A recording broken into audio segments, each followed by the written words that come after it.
Okay, it's good signal. Excellent signal. Okay, that's good. Okay, okay. Let's go.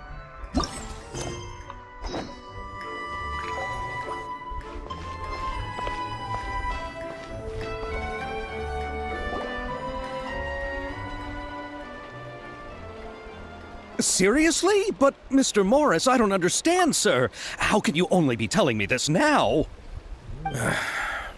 I'm afraid that there's nothing really I can do. I'm really facing a crisis. My hands are tied. But what about my film? Well, I'm afraid you'll have to come up with something on your own. Take it from me. Sometimes you just have to let things go. Same goes for this film festival.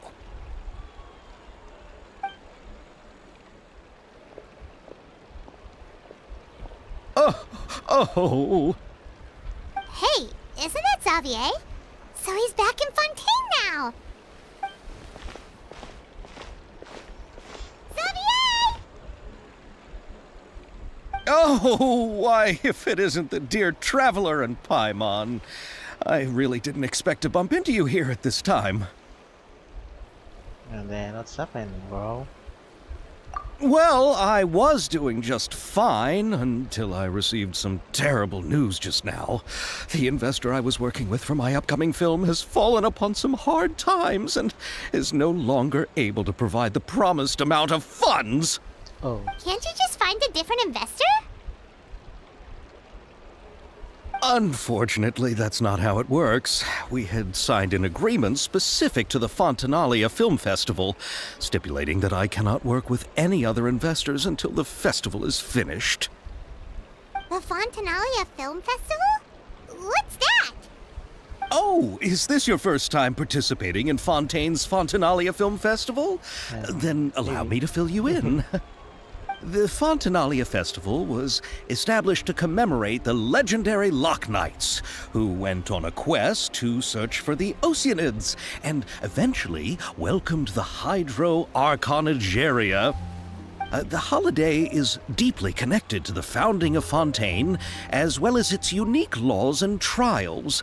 It's one of the most important festivals for this nation. But what's with that weird expression on your face? It's like you're trying really hard to remember something. I was just trying to recall the exact description from the books, in order to avoid any unnecessary arguments over semantics. I usually try to recite things straight from the source. Well, either way, Paimon thinks she gets it now. It's just like the Windbloom Festival in Mondstadt, and the Lantern Rite in Lille. Yes, those are festivals of a similar variety. Who doesn't like a good festival? And just like those of other nations, Fontaine will hold a plethora of events around this time each year. To commemorate the Loch Knights, people will imitate them by putting on special costumes, raising golden cups, and going door to door asking for pure water. But a few years ago, Lady Farina started to find the whole idea a little drab, and so decided to change the part about pure water to sweets. That really doesn't surprise Paimon at all. yeah. The whole thing seems more akin to a carnival now, and it's quite popular among the kids. Every year you can hear a bunch of them saying, "Trial or treat." Oh, that sounds pretty fun. But how does that connect back to the film festival you mentioned? Ah, yes, it appears I've strayed off topic.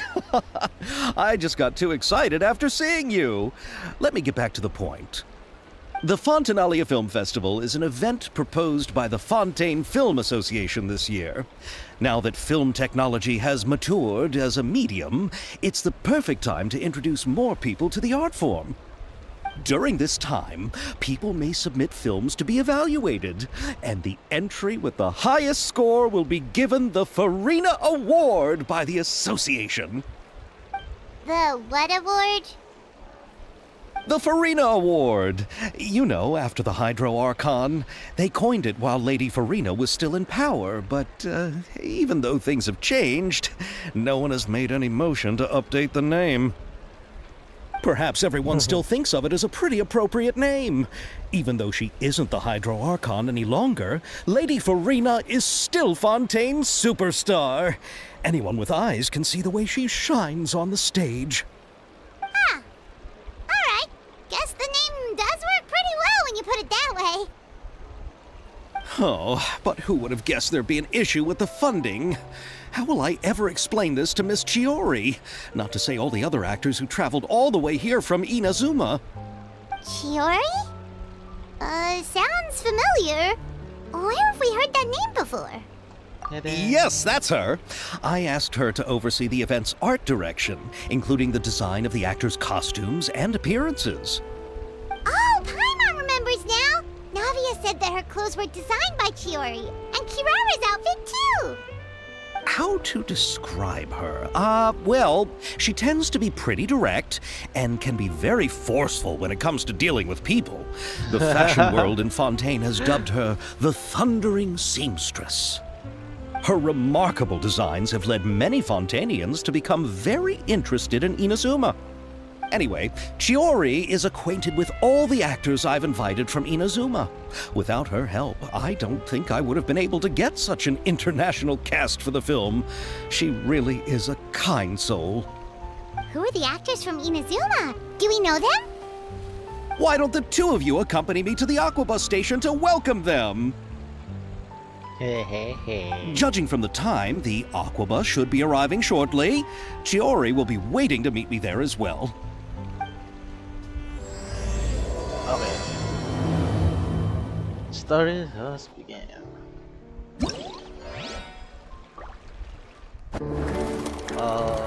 Jadi ako. Pamit si Ayaka. Ayaka. But first, you need to go to the Aqua bus, right? Aqua bus? No.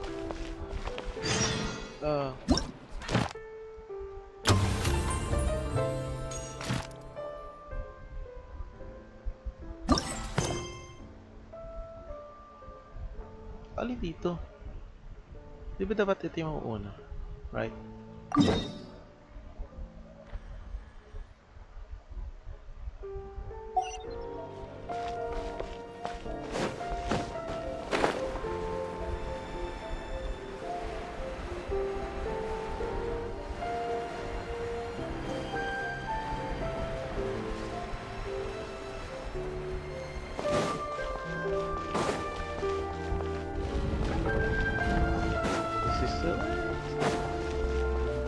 Huh?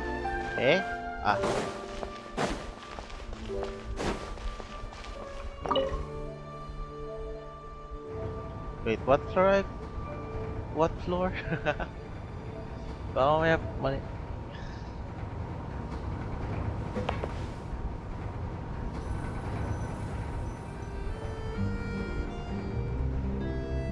Wait.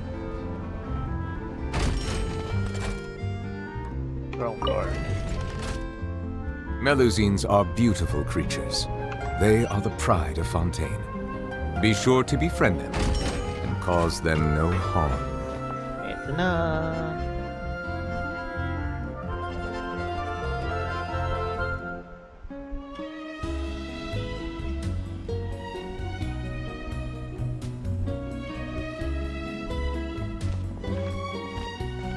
Miss Chiori? Your talk with the investor sure went fast. The Aquabus hasn't even arrived yet. Oh? And who are they?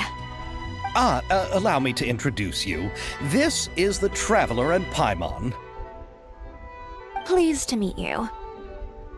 Likewise! We've heard the owner of Chioriya Boutique is a skilled seamstress, so it's a real pleasure to finally meet you in person. Why, thank you.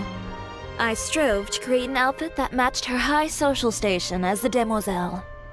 So tell me, what happened? I can tell the conversation didn't go quite as expected. Well, it's like this.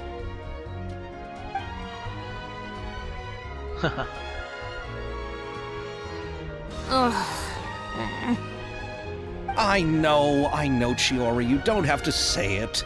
You did remind me that this investor was a little bit sketchy. Yes, there's no doubt about that. But how could I pass it up? He offered me twice as much as the others. And therein lies the problem. Yes, but just put yourself in my shoes.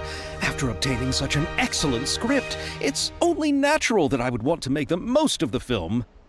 The budgets that the others had proposed were nowhere near enough. It's difficult to find someone willing to front such a large amount of mora, so... Don't be sad, Xavier. We might be able to help scrounge up some more together for you. Oh, thank you, Paimon. That means a lot to me. But the cost of the film is staggering. I'm afraid that any mora we can scrounge together in a short amount of time won't even be able to cover the actors' fees. We need to move on. What's happened has already happened, and there's no changing it. But now's not the time to give up. Yeah, that's... What? You're saying that you have a plan? No, that's not what I mean. I'm simply saying I wouldn't give up just yet. The actors I recommended aren't just after Mora after all.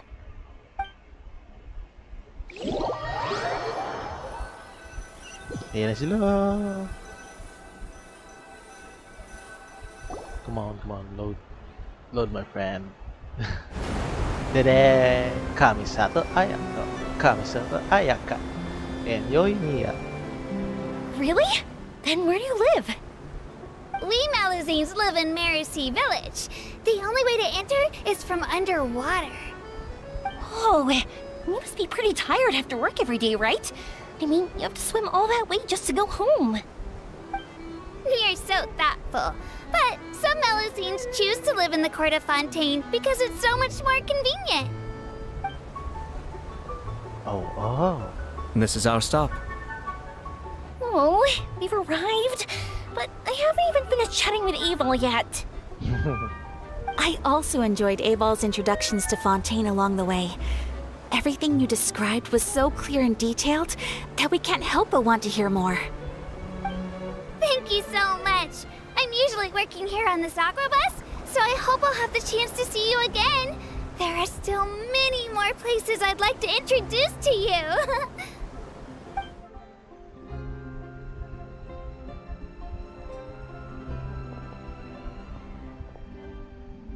Welcome to the court of Fontaine. Kunyari pa si Traveler. Chiori, you sure have changed a lot. This is the first time we've seen you since you left Inazuma. I haven't realized it's been so long. I was in such a rush when I left that I didn't even get to say goodbye. Thank you for extending the invitation, Mr. Xavier. I'm looking forward to a fruitful trip here in Fontaine. It's an honor to have the head of the Kamisato clan visit us. So they're who you meant when you said you had actors coming from Inazuma? Oh? It's the Traveler and Paimon. Wow, what a coincidence! Ayaka and I were just talking about you on the way here. Are you also here for the film? We just ran into Xavier earlier and came over with him. But I'm not an actress. Sir Kamisato and Lady Ayaka are the real actors here. I'm just tagging along with Ayaka to have a good time together. About that, I mean, how was I supposed to contact you when I was making preparations for the film? I figured you were probably busy, and I didn't want to disturb you. So I could only keep you in the back of my mind while I sought other actors to play the lead roles in the film. I had been thinking about a surprise reunion with you during our trip here, but you still managed to surprise me first. Oh, the lie.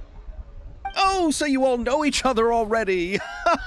My, what a coincidence! What are the chances everyone could be brought together here like this? Why don't we go to Hotel de Boer and catch up over a meal? I've already made a reservation. Huh? Did you reserve 2 spots for us too? Yes, of course, of course. I'll be sure to tell the boss to serve a few more delicious dishes just to make sure there'll be enough food. Very well. Then please, kindly lead the way, Mr. Xavier.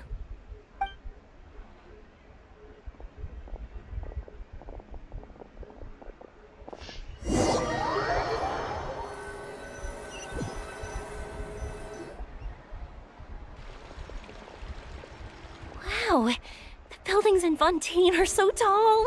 Just look at how big they are. And there's the fountain that Aval mentioned earlier. It really is a magnificent sight.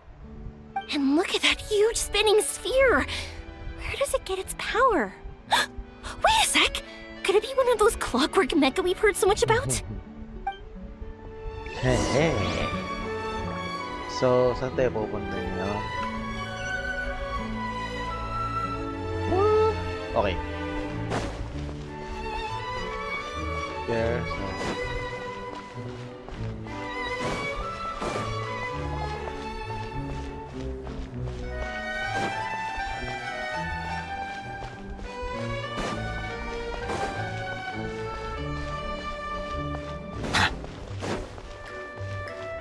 Investing too much emotion puts you at risk of doing something erratic.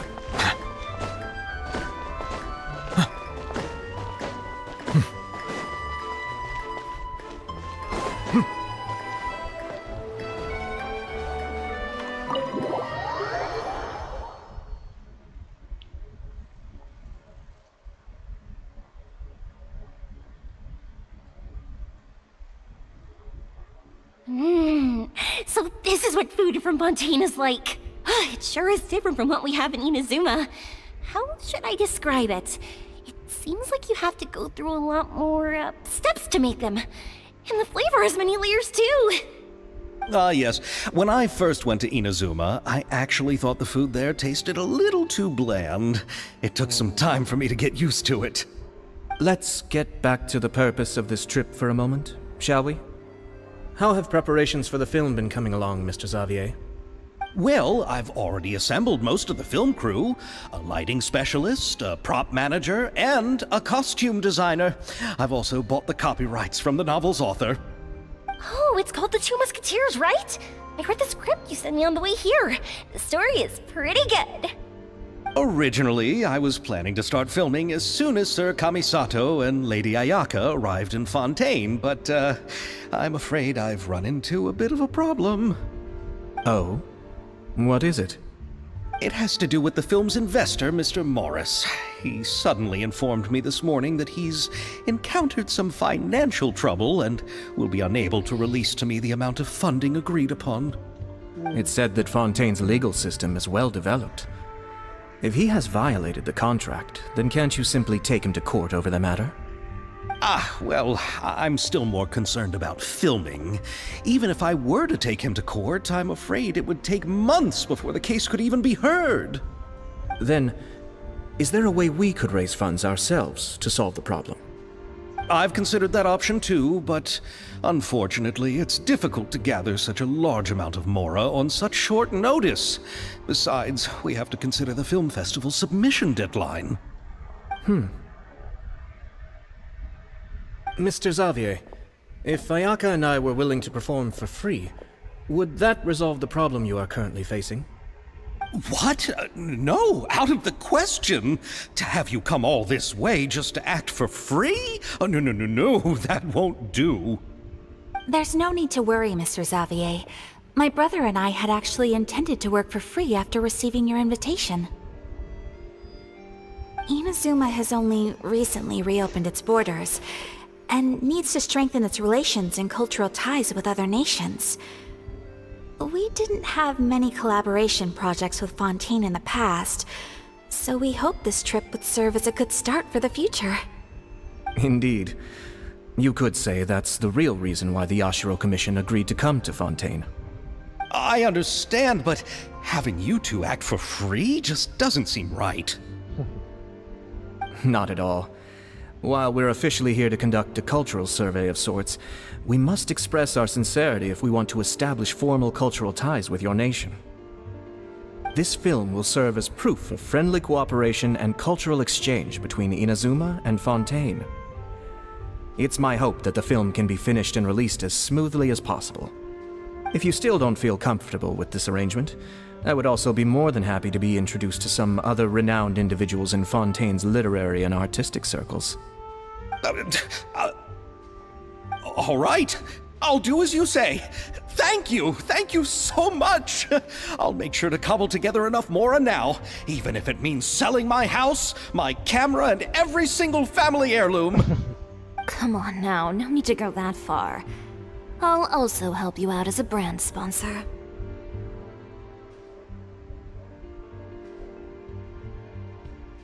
Me too. Even though I didn't bring much more to spend on this trip, it's still better than nothing. You are too kind, all of you. I really don't know how to... Ew. Alright, enough about that. Now that we have Xavier's savings, my support, and 2 leads who are willing to act for free, I think we will be able to make this happen. So, instead of Mora, you'll help with filming and production. Oh, but how can we help with that? We don't know much about making a film. Alright, pull yourself together, Xavier. Tell us if there are still any open positions left among the crew. All right. Let me think. We still need a camera operator, a clapper loader, and someone to manage logistics. I originally wanted to personally serve as director, but I've been too busy working as the producer. So the positions of director and director's assistant will also need to be filled. Paimon knows what the director and the logistics support person do, but what's a clapper loader? The clapper loader is responsible for using the clapper board to record and organize the information of each shot when the camera operator begins shooting. The work requires both patience and careful attention to detail.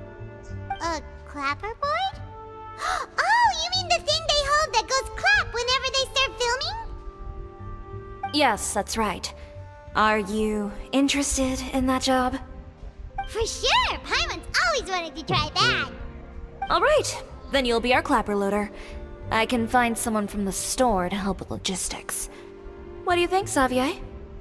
Well, fine by me. As for our camera operator, I was thinking of letting the Traveler take the role. Oh, he's great when it comes to using a camera. Paimon can't even count how many things we've taken photos of during our journey. Yes, that's also what I was thinking. I noticed the Traveler had an eye for photography and composition when we worked together previously. I'm sure that's due to the traveler's journey across Teyvat and all the places they've seen. After so many adventures, using a camera must be second nature by now. What do you say, Traveler? Are you interested in the job? Thank you. It really means a lot to me. Come on, friend. Let me give you a big warm hug. Nope. So all that's left for us to find is a director and an assistant. Basic na yung director eh. Oh, me! I want to be the director's assistant. All we need to do is help the director, right? I can handle that. All right, then all we need is a director. Oh, all the well-known directors in Fontaine are probably also busy working on their own films these days. I'm not sure who will have time to help. Oh, Farina helped out a theater troupe recently by serving as an artistic consultant. She could be a good director, right? Besides, it's not like she has anything else to do right now. Farina? Do you really think Lady Farina would be willing to help us with our humble project? Yes. Isn't that the name of Fontaine's Hydro Archon?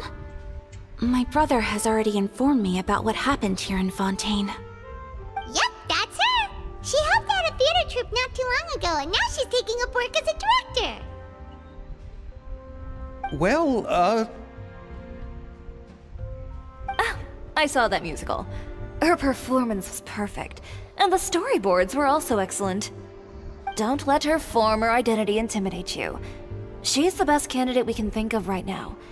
You'll never know until you give her a shot. Yeah. fine. You're right, Shiori.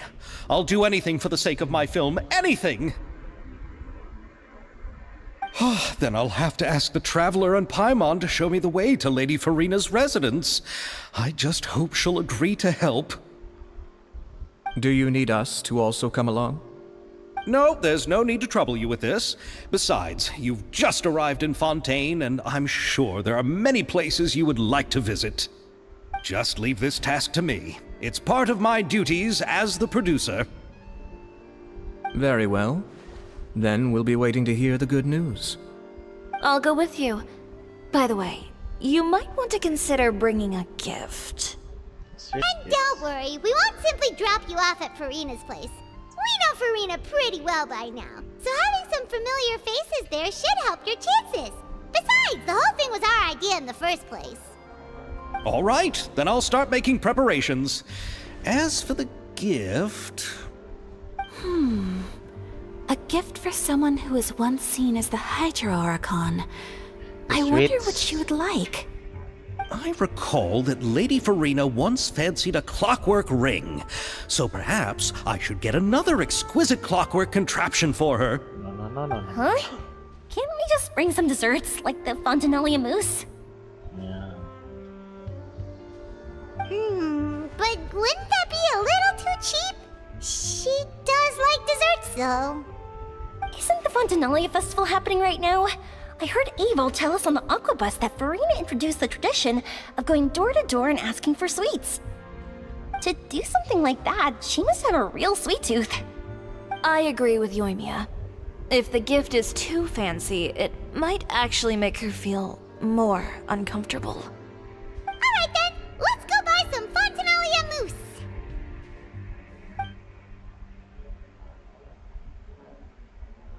But will that really be enough? We'll be asking her to do a lot of work, you know.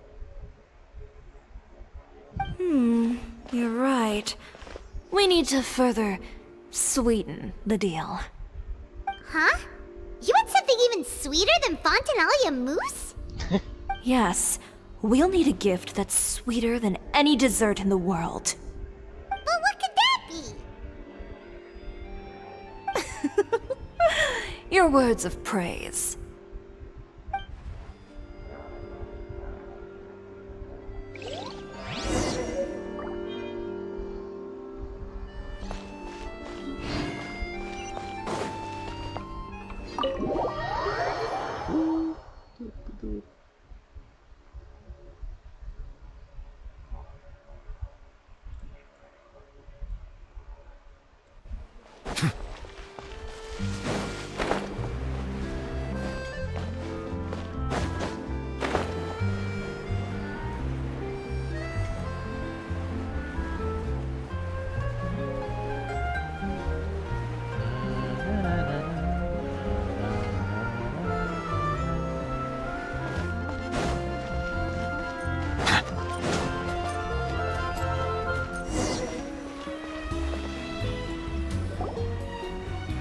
We're here! This is where Farina lives. Okay, I'll go knock on the door.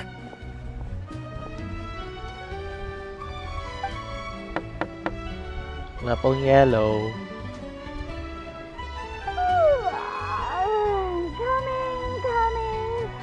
Coming. Seriously, who's knocking before afternoon tea?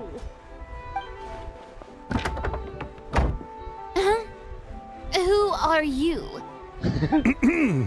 Lady Farina, please allow me to introduce myself.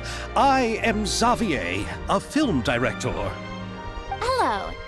Oh, is that the traveler in Paimon I see behind you?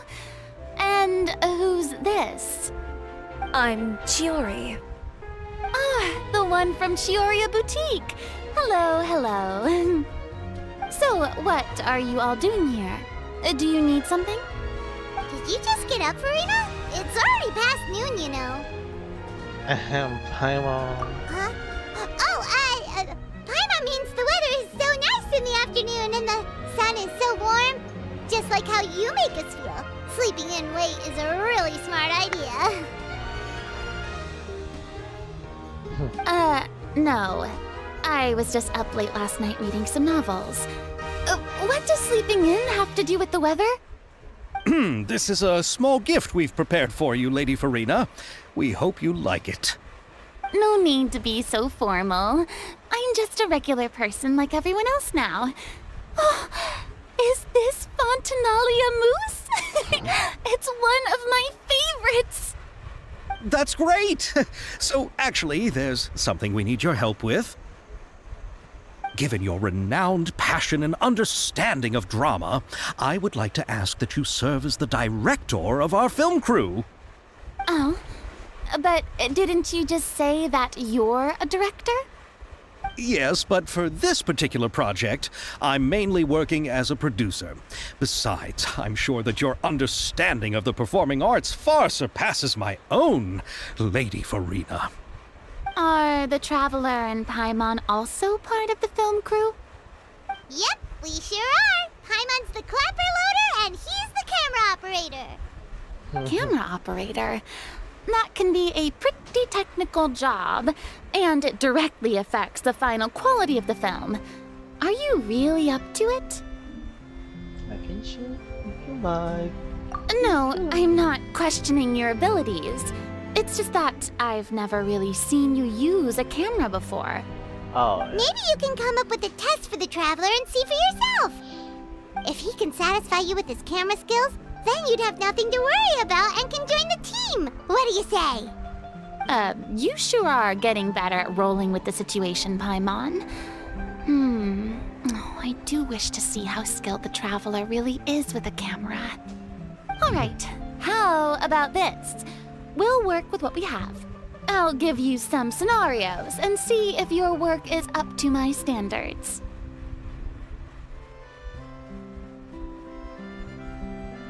Very good. It's essential for the camera operator to understand.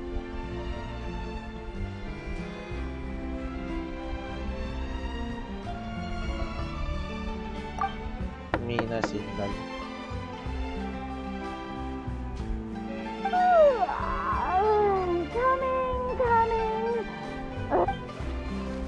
Malabasin lang natin. Who? Hello.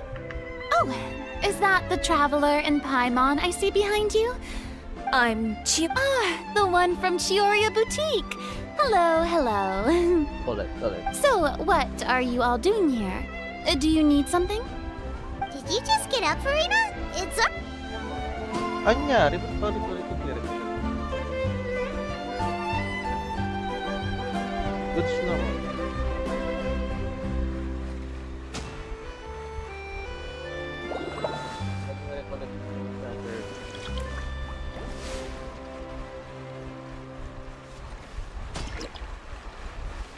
GG. Wait lang.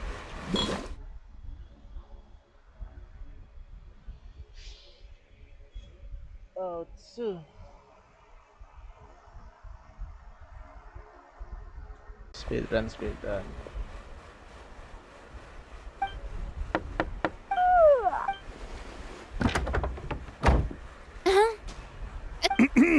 Hello. Oh, is that the Traveler and Paimon I see behind you? So what are you all doing here? Do you need something? Did you just get up, Farina? It's already past noon. Huh? Paimon means the weather is so nice in the afternoon and the sun is so warm. Just like how you make us feel. Sleeping in late is a really smart idea. No. I was just up late last night reading. This is a... No need to be so formal. I'm just a regular person like everyone else now. Oh, is this Fontinalia mousse? It's one of my favorites. That's great! So, actually, there's something we need your help with. Given your renowned passion and understanding of drama, I would like to ask that you serve as the director of our film crew. Oh, but didn't you just say that you're a director? Yes, but for this particular project, I'm mainly working as a producer. Besides, I'm sure that your understanding of the performing arts far surpasses my own, Lady Farina. Are the Traveler and Paimon also part of the film crew? Yep, we sure are. Paimon's the clapper loader and he's the camera operator. Camera operator? That can be a pretty technical job, and it directly affects the final quality of the film. Are you really up to it? No, I'm not questioning your abilities. It's just that I've never really seen you use a camera before. Maybe you can come up with a test for the Traveler and see for yourself. If he can satisfy you with his camera skills, then you'd have nothing to worry about and can join the team. What do you say? You sure are getting better at rolling with the situation, Paimon. Oh, I do wish to see how skilled the Traveler really is with a camera. Alright, how about this? We'll work with what we have. I'll give you some scenarios and see if your work is up to my standards. Very good. It's essential for the camera operator to understand the director's vision. I'll make my decision after seeing your work. Are you ready? I have high standards, you know. Okay, grab the camera and I'll give you a scenario.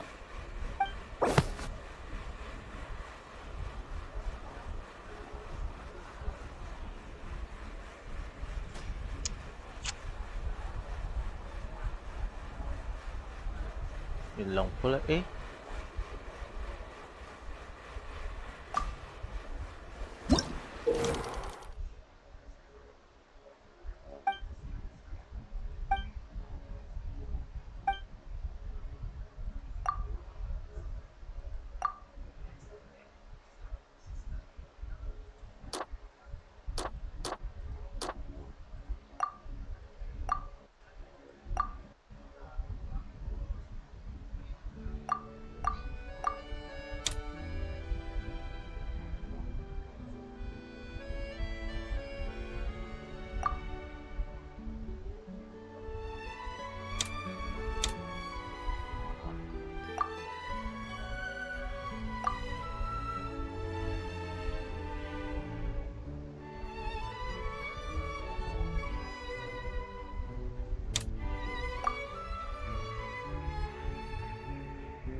Ay.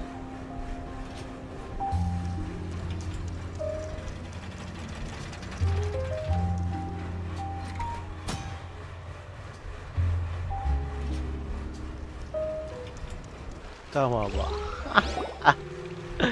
Oh, it appears that you have more skill than I thought. All the shots had a great composition, and I could really feel a connection to the characters and their lines. Yeah! Does that mean you agree to be our director, Farina? Did you think I would agree just like that? After our performance of the Little Oceanid, I've begun to make a name for myself again, you know. In fact, I've already had several troops approach me for the Fontanalia Film Festival. Unfortunately, the scripts were all pretty boring and didn't pique my interest. If others were to find out I agreed to work with you so easily, then, well... Hey, but didn't we have a deal? What else do we need to do to convince you, Farina? Well, what about the pay? Huh? You know, how much you're willing to pay me to be the director? The pay is also an important factor for me to consider, you know. Well, I can offer you this much? What? That's all? If Nervilat were to hear of this, he could charge you with underpaying your labor. I'm sorry, but our crew is in a tight financial spot at the moment. I see. Well, even though it's highly unlikely now that I'll join your crew, there's still something I'd like to ask.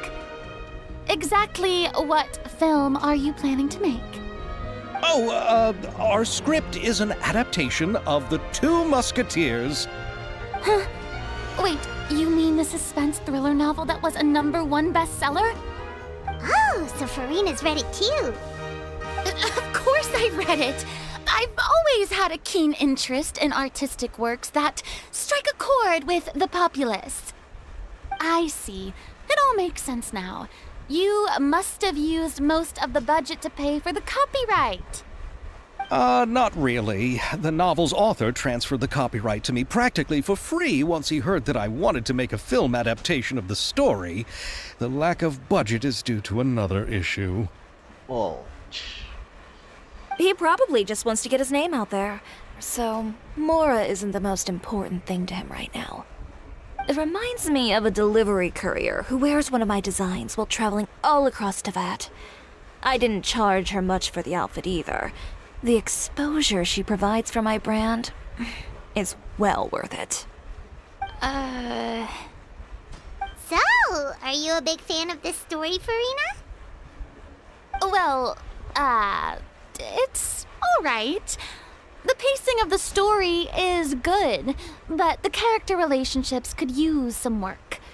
When I was reading it before, I always felt like some things were left on a rather unsatisfactory note. I have high standards, you know.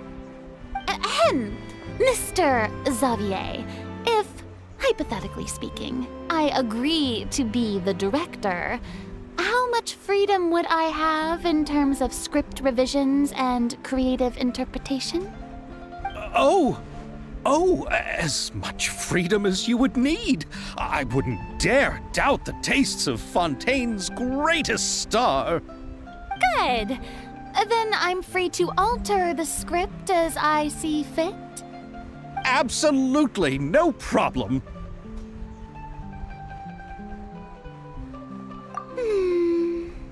All right. It seems that your crew really can't go on without my care and direction. So, you agree?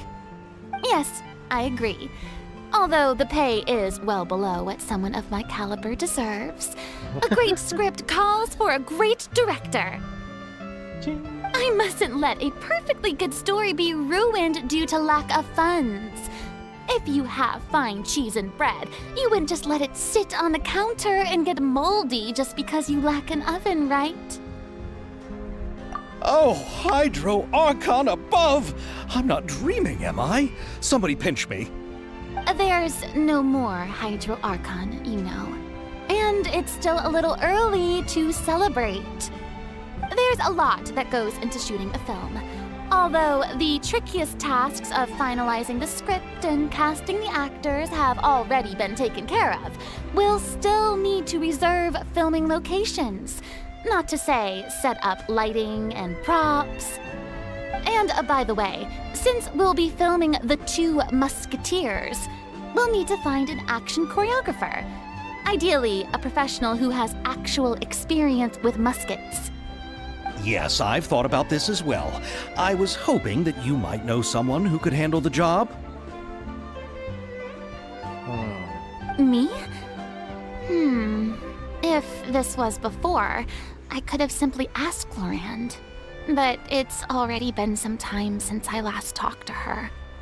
Navia can also use firearms, but unfortunately, her style is quite different from that of the characters in the story. Could we ask the Special Security and Surveillance Patrol? Oh, You mean the Special Patrol's Musketeers? Yes, that's right. They work with muskets every day. I can't think of anyone more qualified than them. They would be under Nervilette's jurisdiction. Unfortunately, I don't have any connection with them at all. Never have it. So, in the end, we still have to start by talking to Nervilette. No need to go to all that trouble. I know their Captain Chevres. Oh, you do? Wait, Chiori, how do you know the captain of the Special Patrol's Musketeers? No particular reason. Running a business means dealing with some trouble from time to time, and she's helped me out on a few occasions.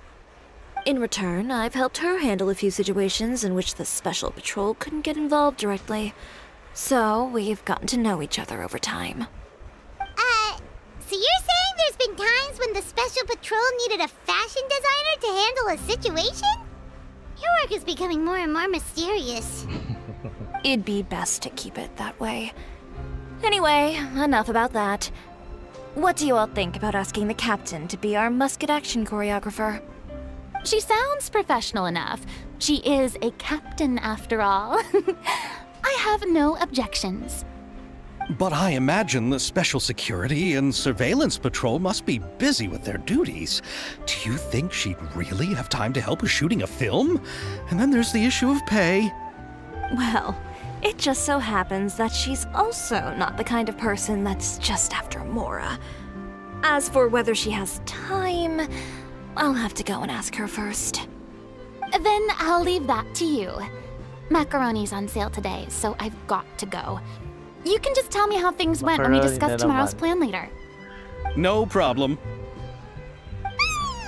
Having Farina join feels like a big boost to our team. Of course. Just wait until the day of our premiere. You'll witness the true power of my name in these lands. You'll be so glad I agreed to help. I can guarantee that even the standing tickets will be sold out. I'll be sure to ask some people I know to see if they'd be willing to act as extras. Seems like you're finally getting more comfortable with your own reputation now. I didn't ask for the Clapper Loader's commentary, Paimon. Then let's get going. I happen to know where Chevres is today.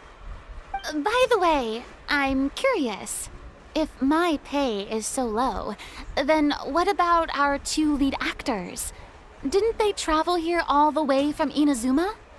Yes. Actually, they told us that they see the trip as part of a cultural exchange, so they didn't ask for any pay. What? So is every person in Tevat who doesn't want money gathered here to shoot this film?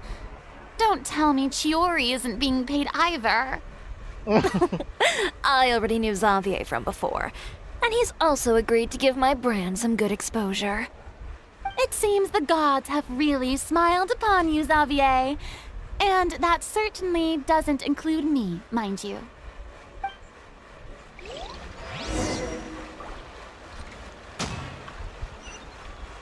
Wait. Besides the macaroni, I should also pick up some tomato sauce. Oh. Maybe she could. Macaroni sauce.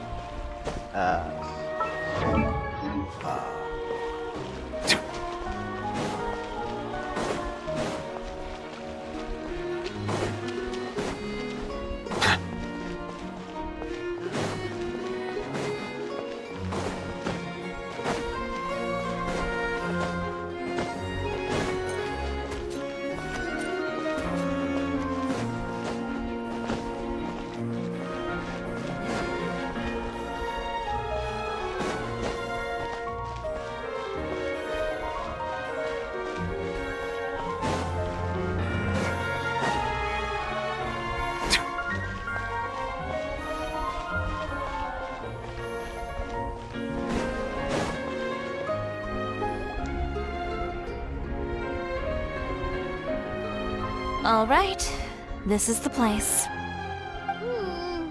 But where's the captain? There's hardly anyone around here.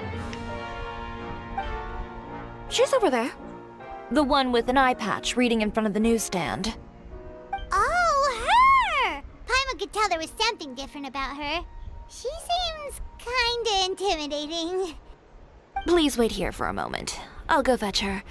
She's working now, so you might not want to get in her way. Working? But isn't she just standing there and reading a novel? Just trust me. Oh, alright, let's see what happens then. Chiori sure is a mysterious person.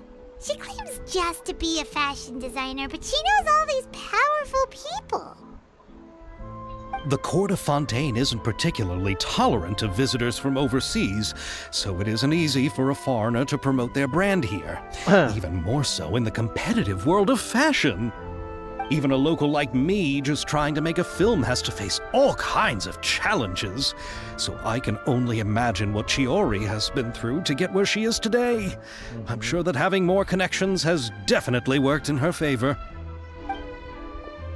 Reading on the job? Detective novel. One main character? No. Multiple. Branching storylines. I see.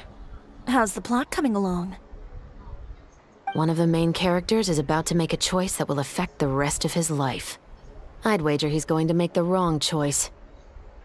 Any way to speed things up? There's something I need your help with. You know that doesn't depend on me. It all comes down to what the character chooses. Which is exactly why I'm here to help.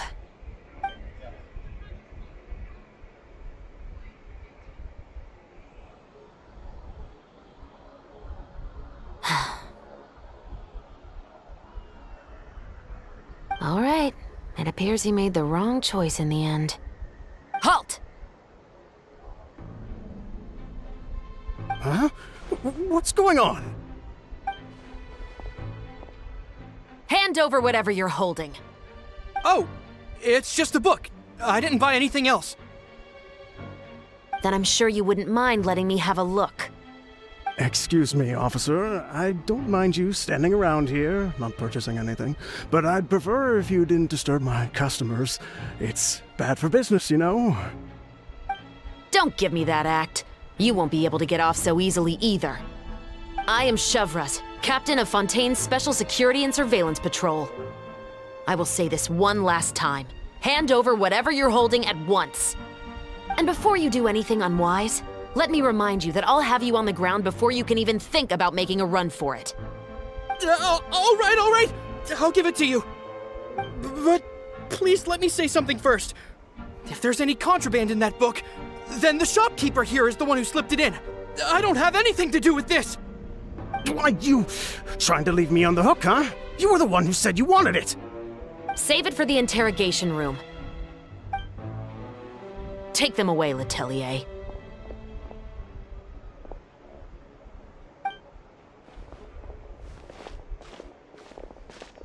What's going on here? One second you're reading a book and the next you're escorting people away. And who are... Oh! Aren't you the traveler who's been all over the papers recently? Chiori, I'm assuming what you wanted to ask me about has to do with them, right? Maybe I can let you in on what's happening then. Now that Vacher has been brought to justice, no new shipments of synth will be made and distributed to sellers. The Fontaine guards have been busy collecting the remaining synths still circulating on the market. Thanks to a tip from our reliable source here, this should be the very last batch. Oh, so you were pretending to read a book in order to catch the bad guys. Oh, Paimon almost forgot to introduce ourselves. Paimon is Paimon, and this is the Traveler and Xavier. Hey, I'm Chevraz. You probably already heard me introduce myself, so I won't bother repeating it. Yeah, why didn't you make a move as soon as you had the chance? Were you worried that my intel wasn't accurate? No, I wanted to see if the shopkeeper would turn himself in first. All he had to do was come up to me and say that he didn't know where the synth had come from. If he did that, then I wouldn't have had to press charges on him. He had the whole day to turn the synth over to Chevraz. But instead, the moment I came up and blocked Chevraz's line of sight, he took the opportunity to sell it off. Yep, he made the wrong choice, even though the right choice was right there in front of him. But you knew they wouldn't make the right choice. Yeah, I knew. I was just hoping I'd be wrong for once. Enough about that, though. What did you want to ask me about? Oh, you see, it's like this.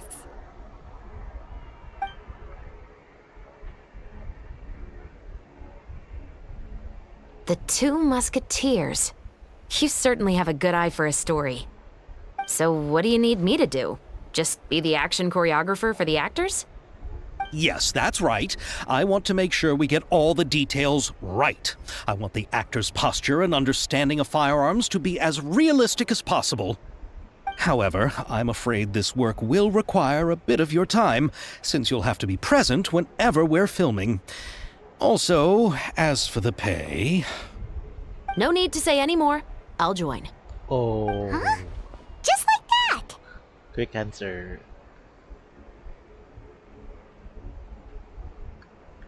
Really? You're willing to help us with our humble film project? Sure, it's no big deal. As I said, we've wrapped up our investigation here, so I don't have any other tasks on my plate for the moment. Besides, I personally really like this novel. I even have the collector's edition at home. Stories where justice prevails over evil never get old for me. Then we've got a deal? Yes, I'll see you on set tomorrow. Oh my! I can hardly believe it! I should tell Lady Farina immediately. Oh, and I must tell the prop manager and lighting technician to get everything ready. We start filming tomorrow! Calm down, Xavier. The film is going to take more than just a day to finish. Yeah. Still, I should also head back now and start preparing the actors' costumes and makeup. Alright, guess that's it for today then. Traveler, Paimon, please stay for a moment. I have something to tell you. Then I'll take Xavier back. Poor thing. He's so excited that he can't even walk straight anymore. I don't want to spend our first day fishing our producer out of the fountain. He'd better.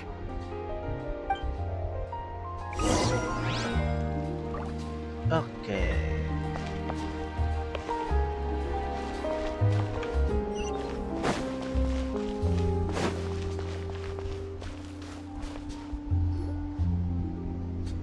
So what did you want to tell us, Chevres?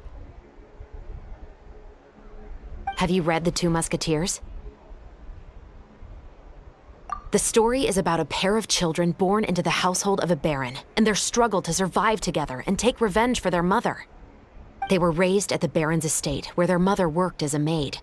The two were illegitimate children that the baron had with the maid, so they were never treated well by anyone. One day, upon returning home, they found their mother had been murdered and left dead on the floor. It was quite evident that the culprits were the other members of the baron's household, who never had any kind words to say to them. However, the baron was able to exert his influence and keep the whole thing under wraps. The mother's death was eventually deemed as a suicide, and there was no chance of bringing her murderers to justice. The two siblings decided to flee and someday avenge their mother. Many years later, members of the baron's family suddenly started turning up dead one after the other, all killed by gunshot. A rainbow rose was found on each of the victims' bodies, being the flower that the kid's mother liked best. The baron believed that the mother's soul had come to take vengeance on him, so he lived in fear each day. But it was actually those two siblings who had fled all those years ago. They relied on each other to survive and trained day and night, eventually becoming adept musketeers. They used all of their abilities to collect evidence and clues before executing their plan and exacting revenge on the baron. Their actions let the truth behind their mother's death be known to all. That's quite an exhilarating story. Yep, the baron got what he deserved for his evil deeds, and justice was able to prevail. It was just the kind of story I enjoy. Oh, so is that why you were so willing to join our crew, Chevres? You could say it was one of the reasons. Oh, you mean there were other reasons too? I've read the reports about you. Whether it was at the trials or when you lent your hand to resolve our nation's crisis, you've shown that you've got a strong sense of justice, as well as a great mind for deductions.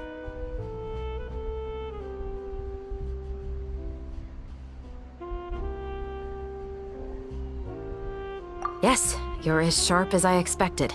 It seems you've experienced many similar situations before. There's been a recent murder case involving Muskets.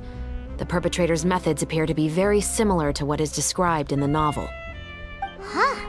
Really? But Paimon didn't see anything about that in today's papers. The Marechaussee Phantom hasn't yet released any information to the public because the investigation is currently at a standstill. The murderer is extremely cautious. A murder involving firearms? But not that many people use those in Fontaine, right? Impossible. We perform a routine inspection of our firearms and ammo reserves every day. If one of the weapons had been fired, it would stick out like a sore thumb. Besides, I trust the members of my platoon. However... Well, that's all I can disclose about the case today. Huh? What do you mean? I hope you all can go back and get some shut-eye. You can decide tomorrow whether or not you'd like to join the investigation with me. I'm aware this might not be the ideal time to add more to your plate, but the more capable people we have, the better the chances that justice will prevail. Carrying out investigations isn't actually supposed to be our responsibility. Our job is to apprehend the perpetrators. Finding them is really up to the Marechaussee Phantom. You could say I'm taking part in the investigation out of personal interest. I don't want people to see Muskets in a negative way, and also, I'm concerned about the similarity between the crimes and the story. You mean, they might be connected somehow? I suspect so. Just to make myself clear, this is not an order, nor is it a deal of any kind. It's a request, nothing more. If you two have any interest in the case after we finish filming tomorrow and are willing to assist me, then I would be most grateful. What do you think, Traveler?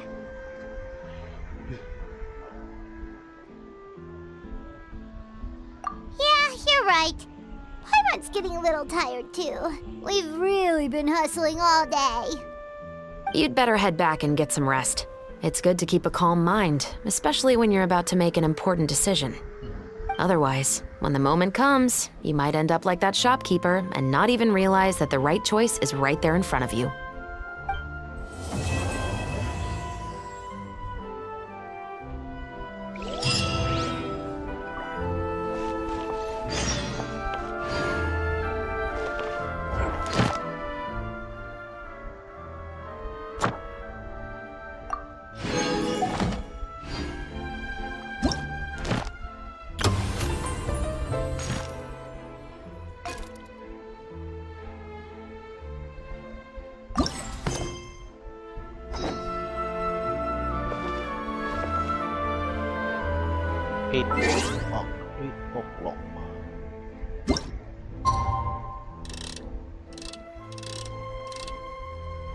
There you go.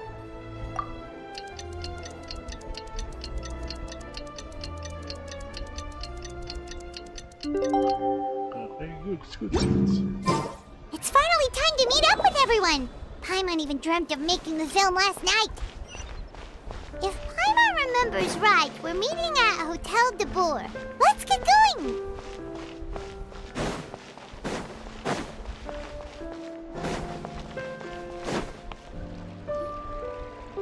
Ayaka! Yoimiya! You're already here! Good morning. Xavier said yesterday afternoon went well. Yeah, and how about you, Ayaka? What were you up to yesterday? After we split up, Ayato went to see Udex Nervillette at the Palais Mermonia. I was originally thinking of going with him, but he said he could manage it himself. He told me to go see the sights around Fontaine and to enjoy the local culture. So I rode the aquabus with Yoimiya and visited the Opera House on Aranias Island. Yeah, you wouldn't believe what we saw there! 2 mechanical puppets that were dancing together! You've already seen them, right?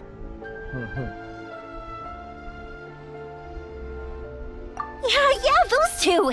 Amazing, aren't they? We sat and watched for quite a while. It was mesmerizing. Like we could keep watching them forever. Oh, it was the same for us the first time we saw them, too. Afterwards, we went swimming at the beach. Well, diving, to be exact. It was the first time I ever breathed underwater. I held Ayaka's hand and we counted down together. 3, 2, 1, and then splash! We were beneath the waves.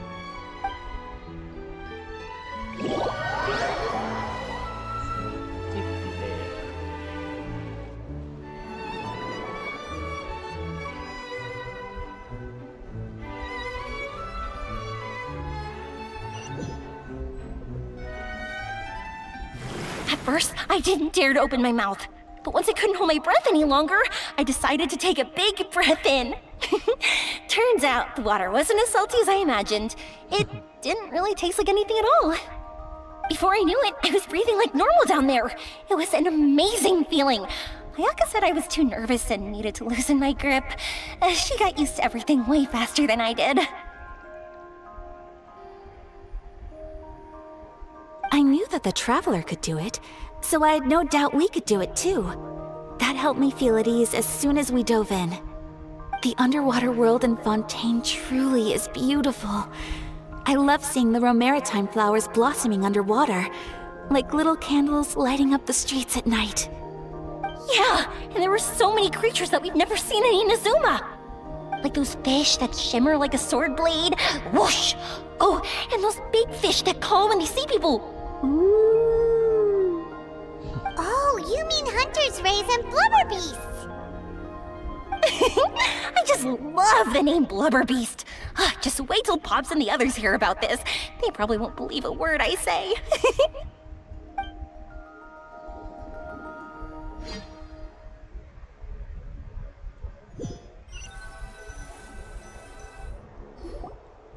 Yoimiya was down there for quite a while. It was dark before we finally rode the aquabus back to the city. I figured she'd want to sleep in today. Yeah, even I was worried that I wouldn't be able to get up. I still felt like I was drifting in the waves when I went to sleep last night.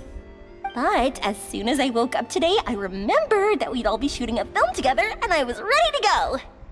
Speaking of the film, where's everybody else? My brother and Xavier were speaking to the restaurant owner about using the place as a filming location. They should be here soon. As for the others, We're here. Please excuse my tardiness. I just finished the Special Patrol's 6-mile morning jog. Wait, 6 miles? I'm so tired. I heard you all chatting, so I decided to come down. I sure could use some of that endless energy everyone else has. good morning, everyone. Morning. Can someone fetch me a cup of coffee? More milk, hold the sugar. Sure, I'd be happy to do that for you. No, you can't go anywhere. Please, have a seat over here so I can get started on your makeup. The last thing I want is coffee stains on my costumes. I can get the coffee. It's the perfect job for an assistant.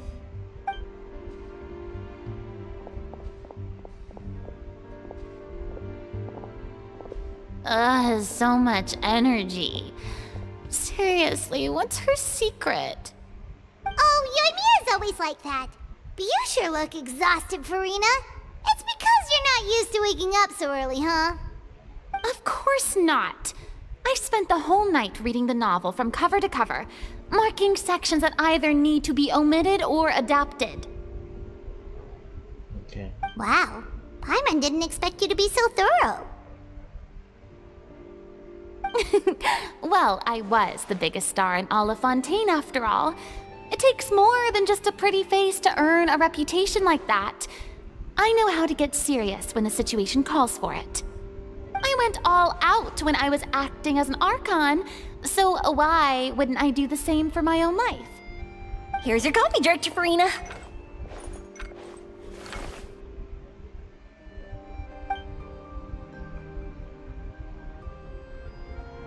Thank you. The sound of being called director and the aroma of coffee feels almost as refreshing as hearing the birds chirping in the morning. Ah, it seems everyone has managed to arrive on time. We've reached an agreement with the restaurant owner. We are free to use the second floor to shoot our film. Really? That's great! He is really looking forward to our film and hopes that providing his restaurant as a filming location will attract more customers. Well then, Mr. Xavier, I'll leave the rest to you. Okay, thanks. First, I'd like to introduce our new members. This is our prop manager, Veronique. She'll be in charge of all the film's props and items. And this is Bonneau, our lighting technician. He'll be in charge of lighting and illumination to set up each scene's atmosphere. Wow. Sure feels like we have some real professionals joining the crew now. First of all, please allow me to first express my sincerest gratitude to everyone in the crew. When my investor informed me yesterday that he wouldn't be able to provide the funds, I really thought that this was the nail in the coffin for this film. I had no idea that I'd find so many people willing to help me on such short notice. Thank you. Thank you all from the bottom of my heart. No need to be so cordial, Mr. Xavier. We're all honored to be a part of this. Your works made a profound impression on me when I saw them back in Inazuma. I am sure that someday, this film will be remembered as a prime example of cultural exchange between Fontaine and Inazuma. Yes, the story is the reason I agreed to join. I can't bear to even imagine what this film would look like without the very best director. Anyway, I would like to make a promise to everyone that as the producer of this film, I'll do whatever I can to ensure that everything goes as smoothly as possible. This is not just my film. It also embodies the thoughts and feelings of every person here, as well as the endless effort we are about to pour into it. So, without further ado, the Two Musketeers will officially begin filming now! You may take it from here, Director Farina. All right. Listen up, everyone. Okay. The first scene takes place when the two young musketeers are living at the Baron's home, still unaware of all that is about to happen to them. We'll need props and lighting to set the scene. Our lead actors can go get their makeup done, and extras, please take this time to go over your positions. Whoa. Seems Farina's really kicking things into gear as the director. Is everyone clear? I don't want anyone traipsing around the set like umbrella finches. All right, cameras will start rolling as soon as the set is ready. Let's make a film that'll make some serious waves in Fontaine. Not the kind of waves that drown people. I mean, the good kind of waves. Seems like she's still a bit traumatized by that.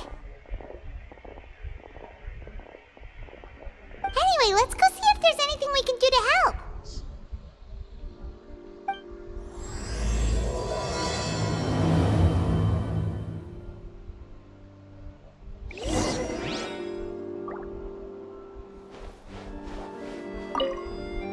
I don't need any help here. Why don't you try asking someone else?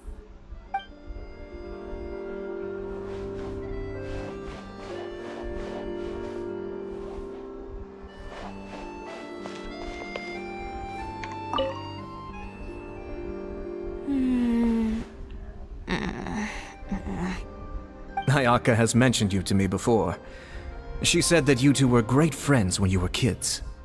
No talking. I'm thinking about how to do your eyeshadow. Ah, yes. To help me really look the part. To achieve a more young and naive look for this scene.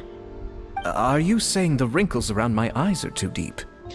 You just have too much of a calculating look in your eyes.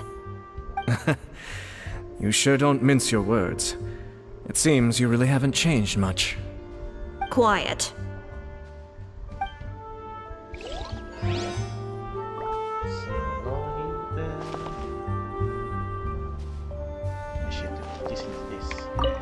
Ah, so this is what a musket looks like.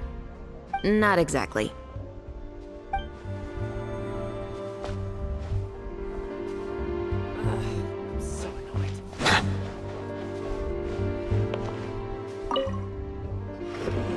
How about here?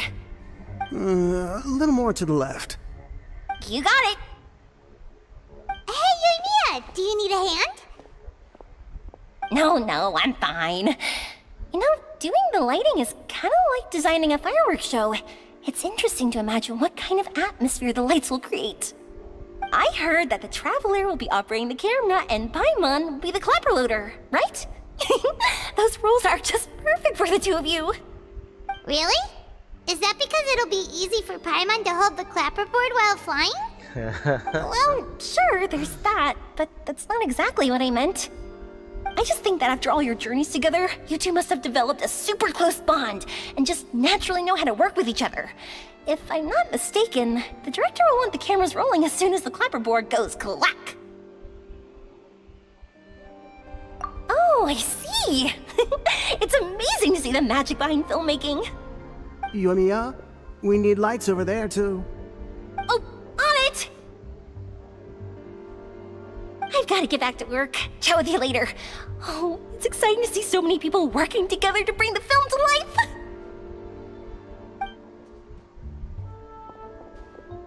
Seems like Yoimiya's really getting into it. But she was right. We do have a super close bond, don't we? Nope. Paimon's really happy to hear that.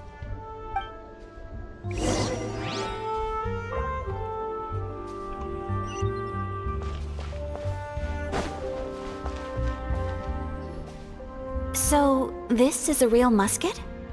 No, it's just a prop weapon. Not bad.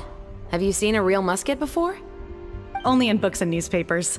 I made this one based on the relative shape and proportions I saw in reference images. When we're filming, some special gunpowder will be applied around the muzzle, which will help create the flash and smoke effects of a real gun being fired. Which means it'll be up to the actors to portray the recoil. That's right. The sound effects for gunshots will also be added in post-production. Thank you, Veronique. I think I know where to start now. However, the musket's gears and firing pin could still use some work. Adding some wear on the metallic components will make them appear more realistic. Also, be sure to rub the muskets with some oil each time before we start shooting. That'll give the impression that the firearms have been well maintained. Good point. You seem to know a lot, Miss Chevres. I assume you use these types of firearms on a regular basis? Yes, I perform routine maintenance on my weapons every day. Just like we as people need to eat and sleep, muskets need to be cleaned and maintained. I also perform similar care for my sword every day, and familiarize myself with its shape and weight, to the point where it feels like a natural extension of my body. Yes, this way, our weapons will never betray us in the heat of battle. Yes, well said. It seems we have the same philosophy on this topic. Oh, sounds like they found a common interest to talk about. Though these props differ from the muskets I use, I can still give you some pointers. Good. I look forward to your instruction. First and foremost, never point the weapon at anyone, regardless of whether it's a real or prop weapon or whether you're holding it or it's on the table. Yeah. This holds for any time when you're not actively engaging an enemy. Okay, understood. When aiming the musket, extend your arm so that it's level with your shoulder, and use your eye to look down the weapon's sights. Like this? Not bad. Now, try saying your lines. This is the end of the road for you. Good. Now turn your body a little. That way, you'll give your enemy less of a target to work with. And relax your shoulders. Here, allow me to demonstrate. This is the end of the road for you. Huh. Excuse me, Miss Chiori. Kausapin niya si Director Farina. Farina, there's something I wish to discuss with you. Oh? What is it? Like this? Yes, much better. What do you think? I do see your point. But are you sure you wish to do this? I believe it would be most fitting. Well, if you insist. All right, I understand. Kaya, okay. Miss Ayaka, Ayaka. Miss Chevres, could the two of you please come over here? Huh? What's going on? Are we gonna start filming now? Let's go see. What is it? I have a question for you, Miss Chevres. Would you be willing to play the role of a musketeer? What? To clarify, I would like to turn over my role to Miss Chevres. But brother... Don't worry, Ayaka. I actually view this as a good thing. I was becoming troubled trying to set aside some time to speak to the staff at the Palais Mermonia. I would like to have some conversations about the cultural exchange between our two countries, and I've heard that the bureaucratic process here can get rather complicated. Now, I will be able to focus on my work. Besides, you also know that I'm not really one for public performances. Are you really sure? From a director's point of view, I also felt like the relationship between the two musketeers in the original story could be improved. The older brother in the story plays the lead role with his overbearing character, but this causes his character to overshadow that of his sister, and the theme of the two supporting and relying on each other isn't conveyed very well. But if we were to change the siblings to two sisters of a similar age, then that aspect of the story might come through more clearly. Also, I've seen you instructing Ayaka. That cold and dignified personality is exactly what we need for the older musketeer. Of course, even with all these insights, the decision should still be made by Miss Chevres. Chevres mentioned that she really likes the story, right? Paimon bets that she'll take the role. All right, I'll take the role. Bang! Good. It's decided then. I'll get started on making edits to the script. We'll also need to make some immediate adjustments to the lighting, props, and costumes. I have a feeling that our adaptation will be even better than the original story. You're doing a great favor for me, Miss Chevres. You have my gratitude. Don't mention it. I like this character, so if anything, I should be the one thanking you. Well, since my brother is the one who brought up the idea, I suppose there's no need to worry. Let's go, Miss Chevres. I look forward to working with you. Please, just call me Chevres.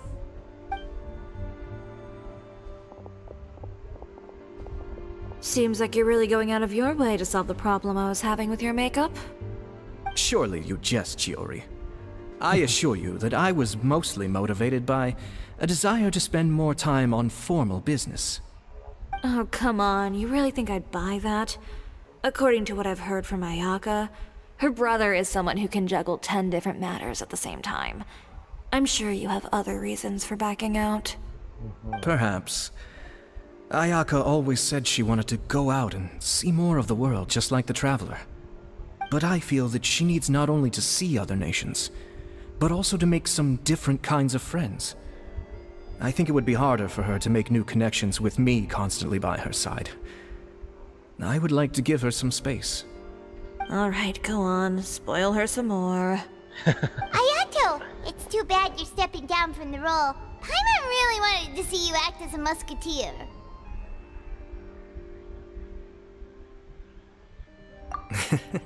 No need to poke fun at me. I'd wager that you also felt that I wasn't the best candidate for the role. It's a little hard for Paimon to imagine you saying those lines. Yes, I've made an appointment to meet some people from the Palais Mermonia. Now, I will have some more time to prepare. Traveler, get the camera ready. Paimon, get the clapperboard. Actors to your positions. We're about to start shooting the first scene. This is Go on now. And please take good care of Ayaka.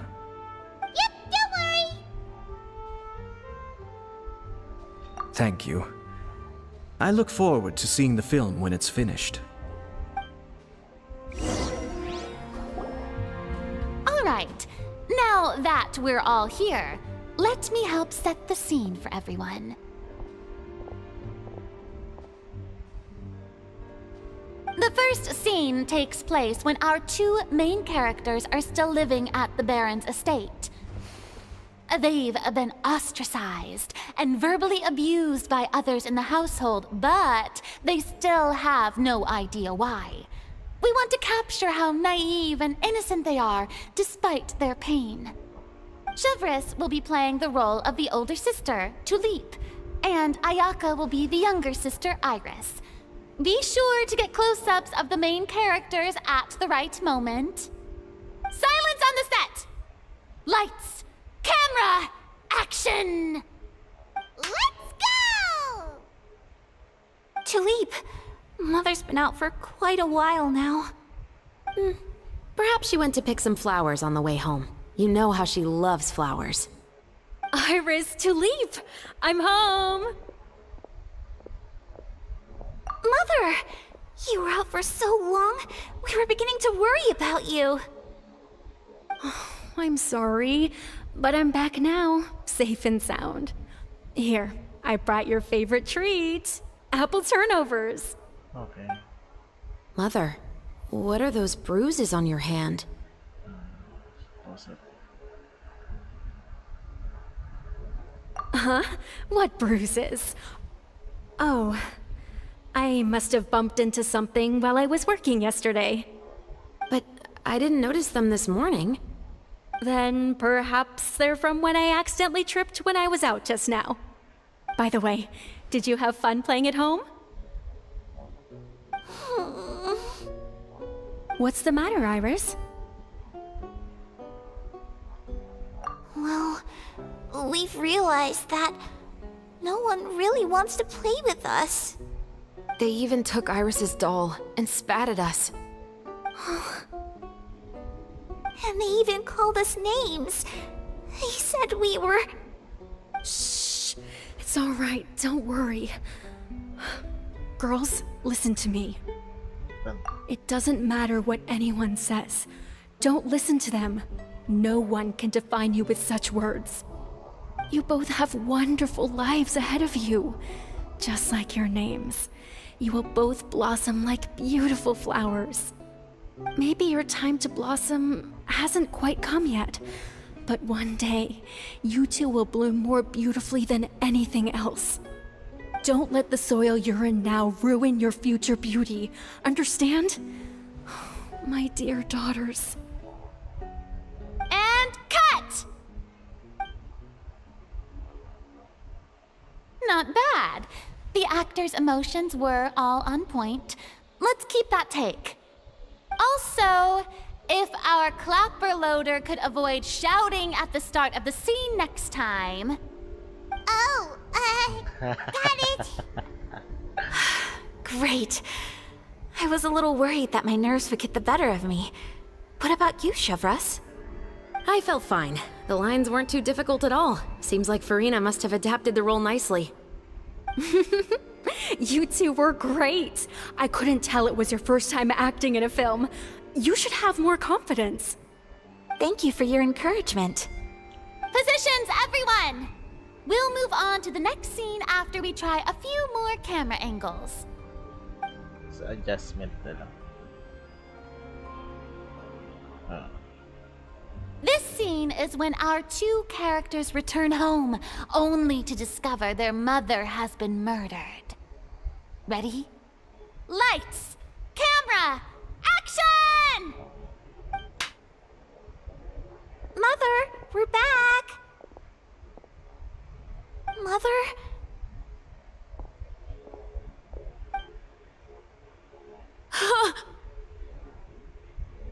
What's wrong, Tulip? Iris, stay away! Huh? Why? What's... Mother! Mother... She's... Huh? There's poison in this cup. Huh? I could have sworn I've seen this kind of cup before. Those aristocrats. They didn't even try to cover up their actions.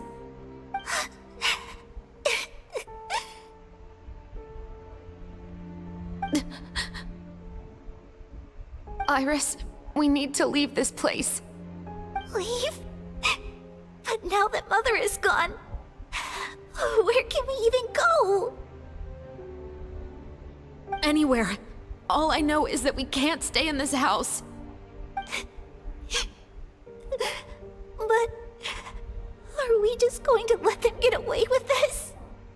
We'll have our revenge, I promise you. Just not right now.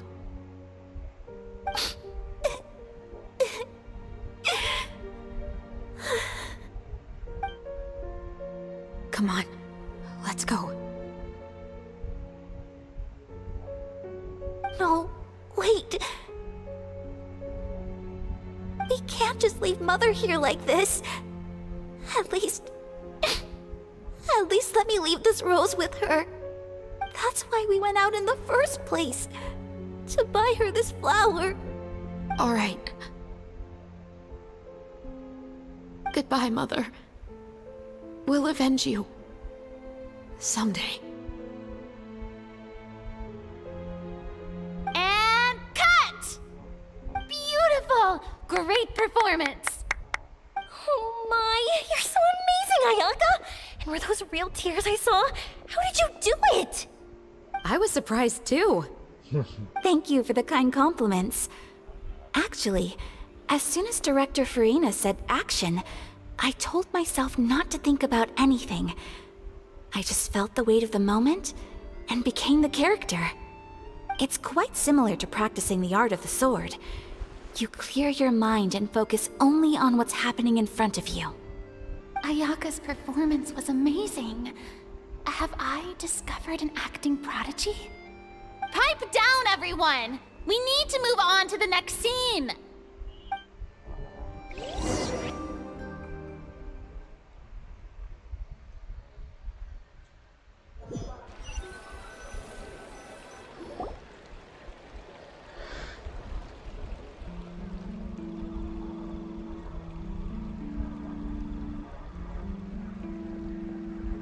Huh?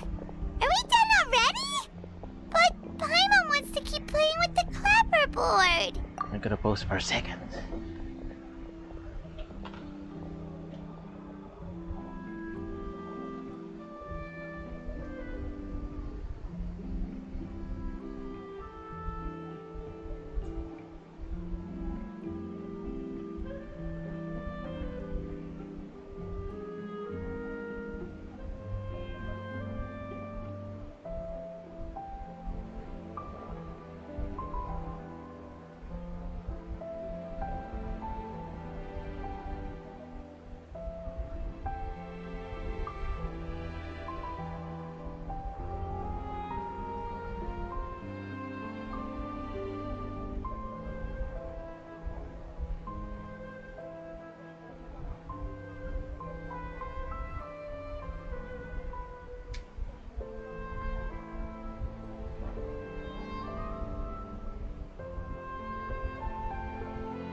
Chop ka na lang, Paimon.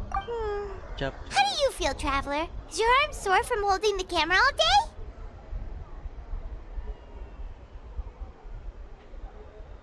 Good work, you two. You too, Shivers. You were quite the actress today. I've read this novel many times before. I have a good grasp of my character's mindset. Anyway, Do you remember my request from yesterday? Oh, right! We were having so much fun that Paimon nearly forgot! You have a case where the murders seem really similar to the cases in the novel, right? So, how are they similar exactly? In the story, the main characters grow up to become two musketeers, always using their guns to carry out their revenge. And on each of the victims, they place a rainbow rose as a signal that they've returned.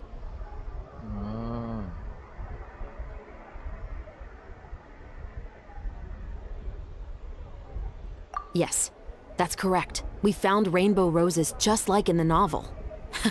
Seems like you're connecting the dots now. Oh, that does sound pretty concerning. Especially after seeing the script today. Oh, now Paimon can't stop wondering what kind of ulterior motive the murderer might have. What do you think, Traveler? You're smart. Paimon wants to hear your thoughts.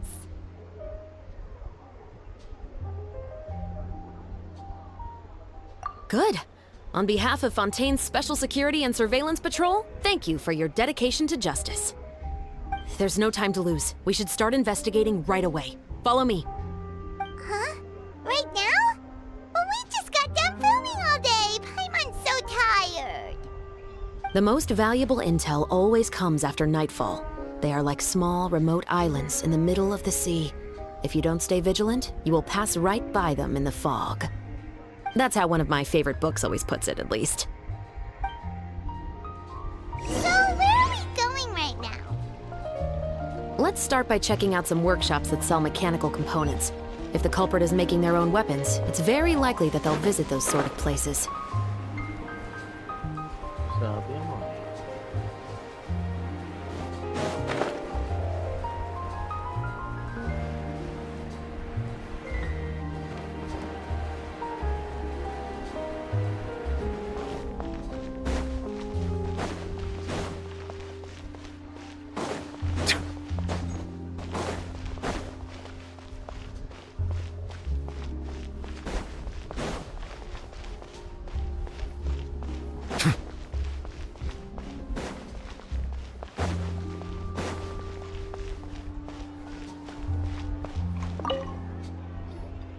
Welcome to Le Show's Clockwork Workshop. How can I help you?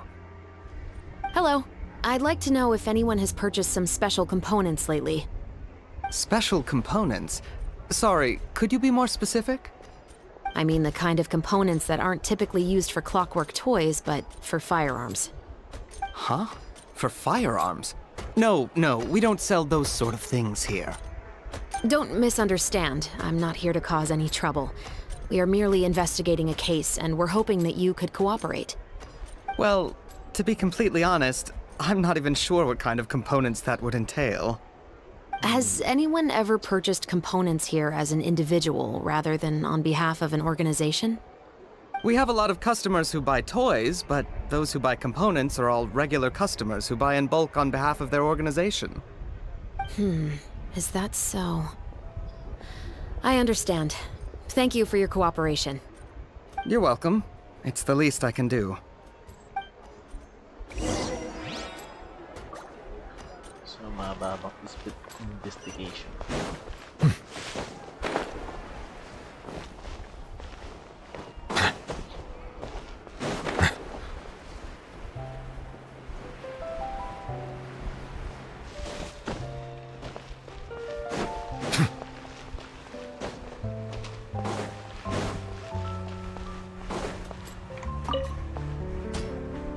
Oh, hey, Chevris. Run out of oil for your musket again? Hello, Estelle. I want to know if anyone has come to your shop recently to order some firearm components. Oh, is this another case? Let me think. I don't think so. Some people have requested that I make some prop guns for the Fontanalia Film Festival, but I refused all of those requests. Oh? Why's that? Because there's no profit! I only make things here that can do some real heavy lifting. I don't have the energy to make some new molds just for the festival. Then has anybody come specifically looking for mechanical components? Well, I usually sell off my scrap to the Fleuve Cendre. I don't typically give them to one specific person. I understand. Thanks for your cooperation. Don't mention it. Always happy to have the Musketeers' patronage. Seems like we haven't found any leads to go off yet. Yeah, unfortunately. All right, let's head to Fleuve Cendre next. Huh? Are you sure? People might not be so thrilled to see the captain of the Special Patrol there. You think so, huh? Then I guess you don't know. Huh? Know what? That I grew up in Fleuve Cendre. Oh.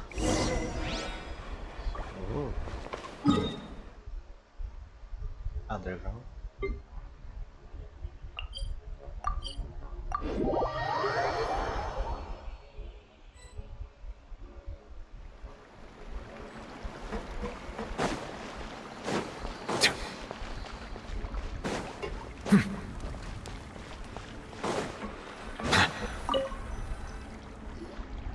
What's all this? Some broken planks and barrels, as well as some liquor bottles? Yes, but have a closer look, Paimon. Even though somebody has purposefully tried to clean them up, these are obviously marks from musket bullets. Yeah. In other words, someone was here trying to improve their shot. They were using the barrels and bottles for target practice. Could it have been the killer? Your guess is as good as mine. Although many people at Fleuve Cendre own guns, few hide the fact from others.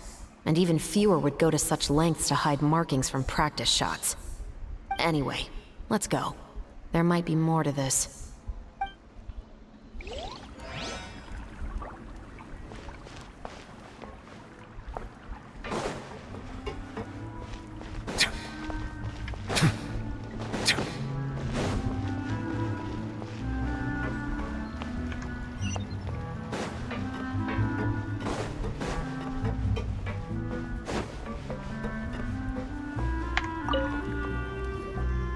Hello, I'd like to ask some questions. I don't know anything. What? Don't worry, I'm not here to arrest anybody. You say that now. It's the truth. Here, take this as my guarantee. Wait, did Paimon just see what she thinks she saw? Is the captain of the Special Patrol bribing a citizen? Seems you're different from the other guards. What do you want to know? Have you heard anything related to muskets in Fleuve Cendre lately? Anything at all? Muskets, huh? All I know is that about 2 weeks ago, we started hearing some loud noises at night. So loud that it's been waking me up. Were they gunshots? Possibly. It's hard to tell around here. Someone's house collapsing, a pipe exploding somewhere, it's all the same. But the noises I'm talking about definitely happened after I fell asleep. Do you know where the noises were coming from? I don't remember clearly. Is it that you don't remember, or that you need to think about it some more? You tell me. Then please, Oh. think about it some more. She's giving her even more Mora! The noises came from the end of the Southern Waterway. I came out and had a look for myself and I wasn't sleeping well, but I didn't dare get too close. That's all I know. All right, I'll take your word for it. Thanks for the pat de fruit. Gusto pag-intel eh. No need to be surprised. I grew up here, remember? I know how to get people around here to talk. What's up? Seems you catch on pretty quick. Now then, let's keep going. What the do you mean?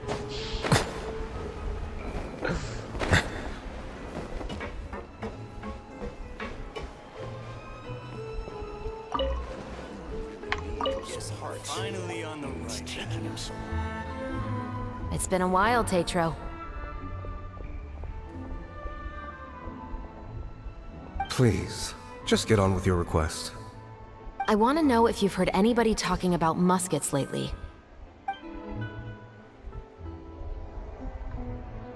Information isn't free, you know. I've heard that bandits have been extremely active in the countryside recently, and they've been affecting the delivery of goods to Poisson. I can allocate some more manpower to help out with that problem. What do you say? You're still as helpful as ever. One of our men got drunk at dinner about a month ago and lost his gun. 3 days later, it turned up in the corner here. What's weird about that? He just forgot where he put it, right? No. This is Fleuve Cendre, my friend. Anything of value left in the tavern won't ever make it to the next day. But that gun turned out to be an exception. It didn't get any new wear and tear on it, and didn't even appear to have been fired. We were quite mystified as to what could have happened. I suspect it came back because the weapon was already known to the guards. You mean, a criminal was afraid the Marechaussee Phantom would use the shot marks to track them down? Maybe. But if that's the case, the culprit really took great care to avoid getting caught. I didn't say anything about a criminal. In Fleuve Cendre, knowing who was killed is as easy as knowing what clothes you're wearing today. It's the guy living in the east side, isn't it? I've never liked him. Every time he's here, he just orders a drink and sits there with a nasty look in his eyes. So, who was the one who lost the gun in the first place? Don't bother. Even if you ask, he wouldn't admit to owning a gun to some strangers. Not to mention the captain of the Special Security and Surveillance Patrol. He's right. I know you grew up here, Chevreuse. Even though you're on good terms with the Spina, you've still been gone too long. Not many people know you here now, and a lot of people don't like the Special Patrol. I know. So take my advice and don't show your face too much around here. It's for your own safety. I'll come and go as I please, and I'm afraid I'll be appearing more often due to my work. All right. Don't say I didn't warn you. Whoa, Seems like that's all we'll be able to uncover for today.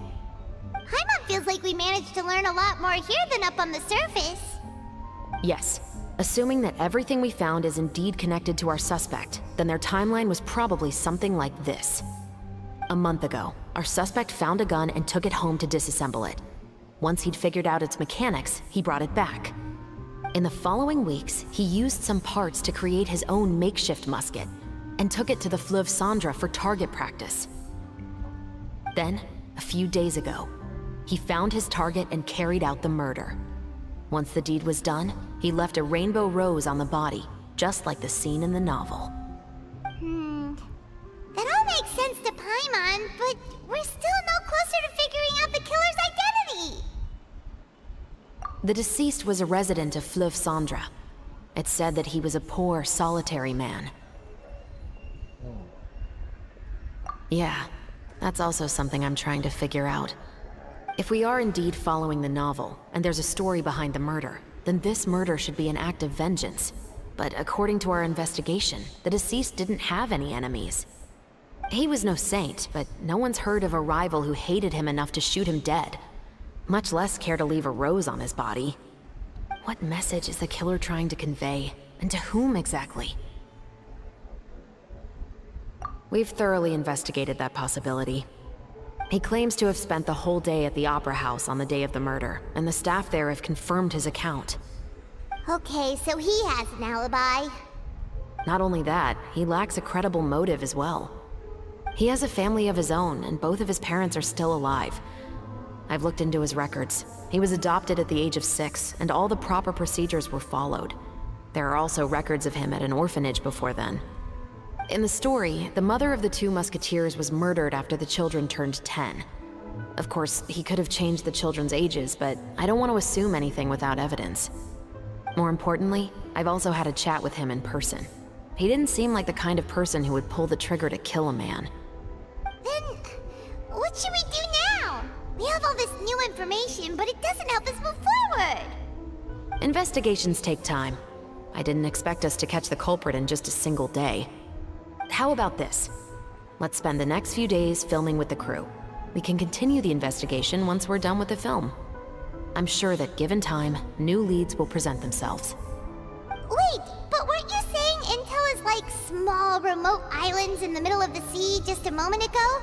Wouldn't you just miss them if you were to stop looking? Ah, but the book had more than one reference to the islands, Paimon. Oh? What else did it say then? As long as you spend enough time sailing through the fog, you'll eventually come across an island.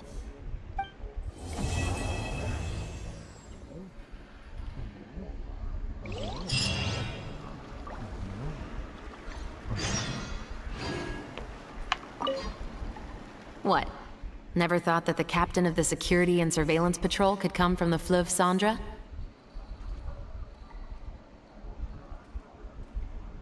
You mean rising through the ranks? It was a struggle, for sure.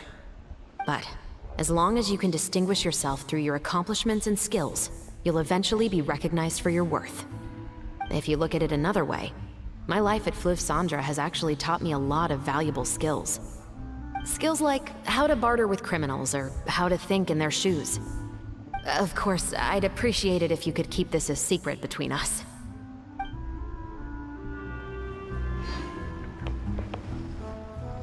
Next morning, next morning, next morning.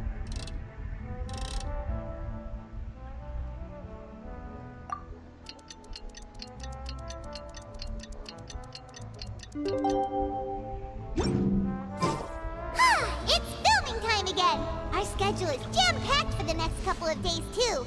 We've got so many different locations and sets to cover. Anyway, let's head out and meet up with the others.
Good work, everyone!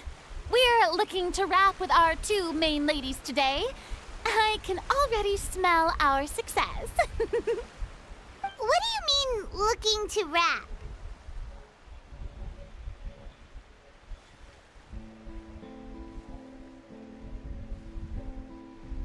Oh, aren't you the expert now?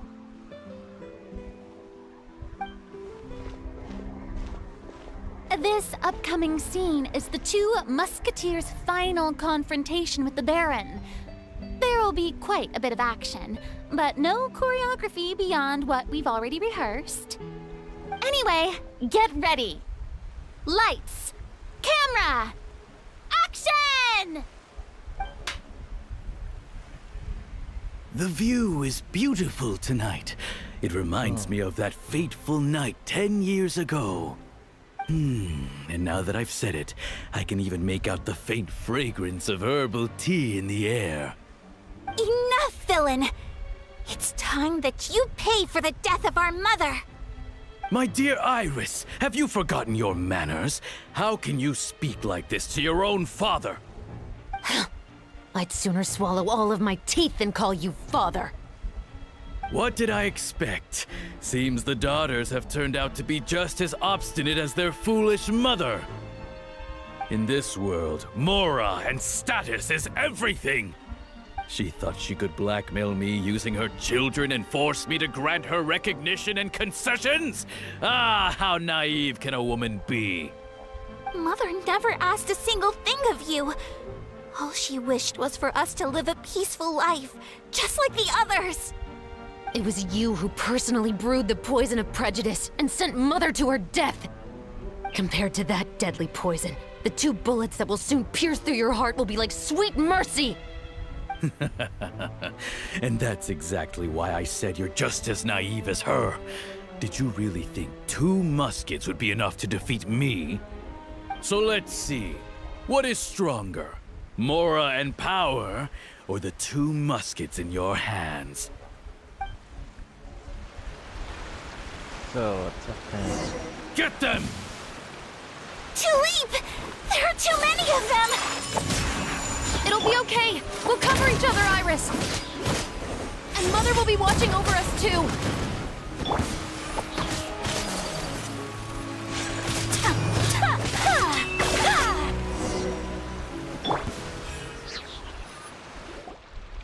You've lost. To think I'd lose to my own 2 kids. We are no children of yours, and we'll never call that place our home. Then tell me, what did you do all this for? You lost your mother, and will soon kill your father as well. What will you gain in the end, other than sentences for your crimes? We will gain our long-awaited justice.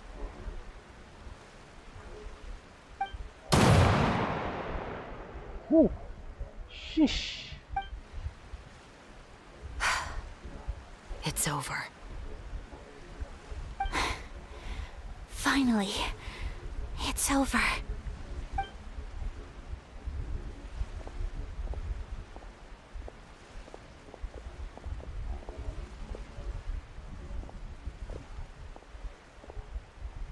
So, where will you go now, Tulip? I'm not too sure, Iris. Maybe somewhere with lots of flowers? After all, Mother always did love going where the blossoms were. What about you? I want to go visit Mother's grave. Yeah, that's not a bad idea. Huh? Tulip, look! What is it? It's Mother's favorite. The rainbow rose. Look, it's blooming again.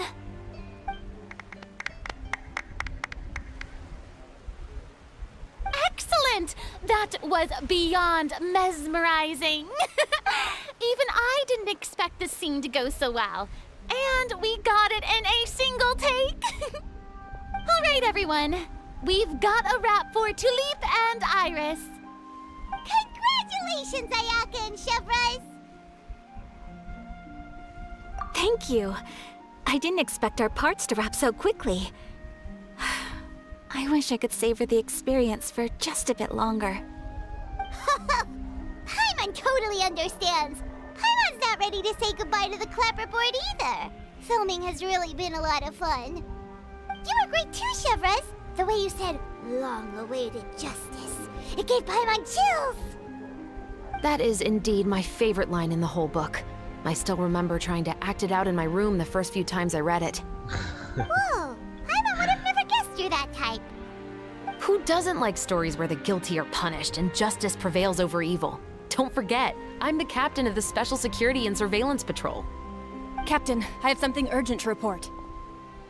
Okay. Please excuse me, everyone. I'll be back in just a moment. It's okay, don't worry about us.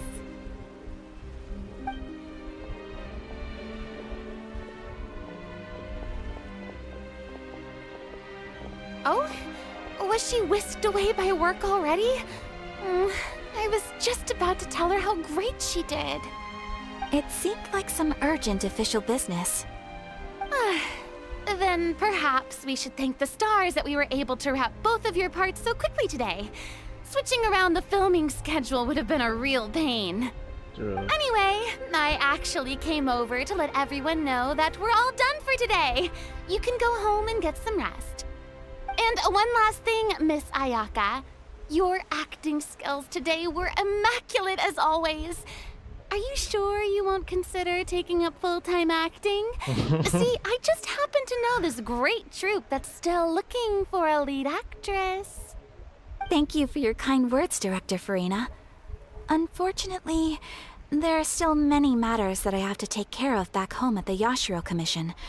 I cannot remain in Fontaine to pursue an acting career.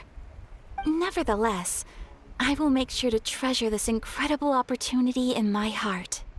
Oh, that's a shame. But I understand. Just let me know if you ever change your mind. I believe it's also about time for me to take my leave. But hopefully I'll see you on set over the next few days. Even though my part's wrapped, I'd still like to swing by and help out the crew. See you tomorrow, Traveler and Paimon. Yep, see you tomorrow! Well, what should we do next? Maybe we'll go investigate the case some more with Chevres today. Traveler, Paimon, please come with me. Ayun na, urgent na. Huh? Where are we going? You could say that our ship has finally chanced upon one of those small, remote islands of intel. So, go there.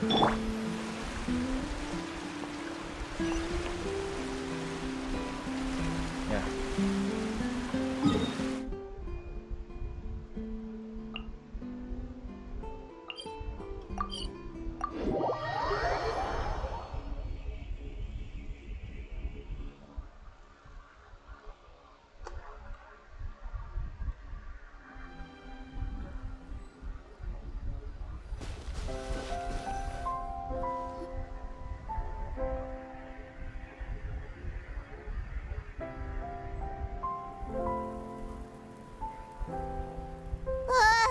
Paimon's exhausted.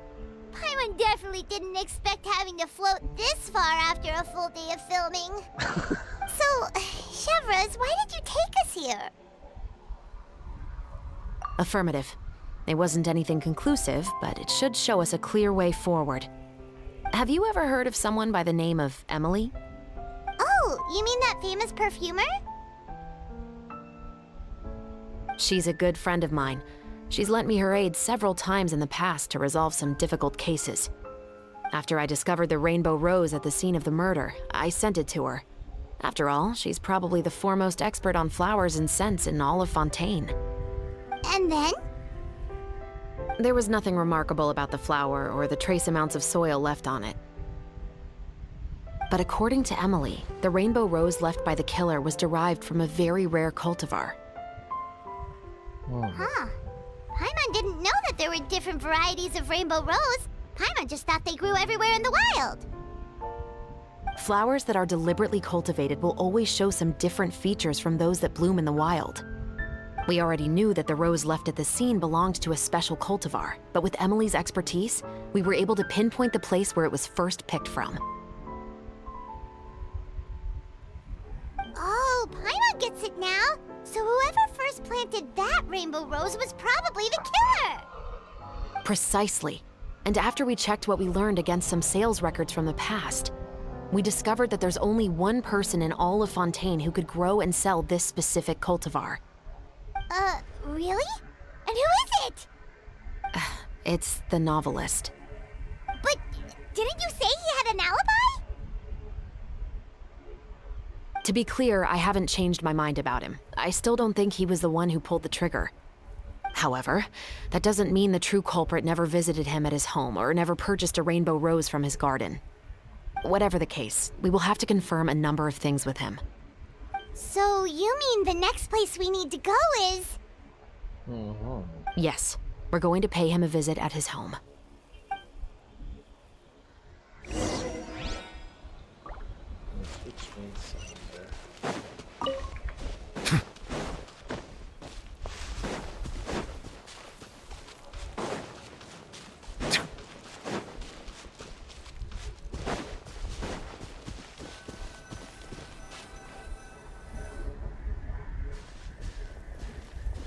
That should be his house. There are so many Gardamex stationed around the place. That's pretty unusual, right? According to what he told me last time we spoke, he hired them so he won't be harassed or disturbed. Huh. So there are a lot of flowers in his garden, but Paimon doesn't think we'll be able to pick one without alerting the Gardamex. Right. Which is exactly why I think there has to be a special connection between him and the killer. So, Should we knock? Just wait here for now. I'd like to take care of a number of those Gardamex first. But they're so far away. How are you planning to do that? Don't forget, Paimon, I'm actually the real-life captain of the Musketeers. So, I'm gonna try that guy or not. Yes! That's I wanted.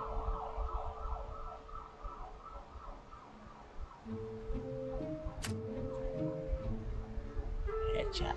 Tama yun. What?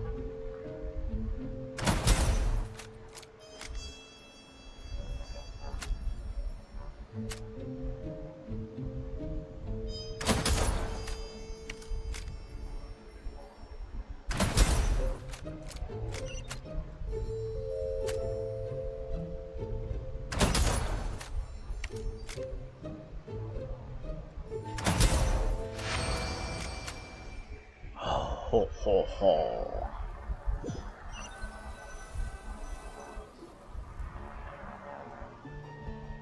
All clear. Let's go.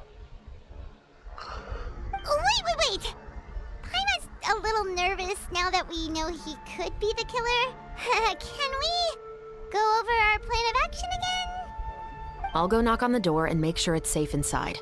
Once we're sure that we're in the clear, I'll ask him to come with us for a quick round of questioning at the guard's headquarters. But can't we just arrest him?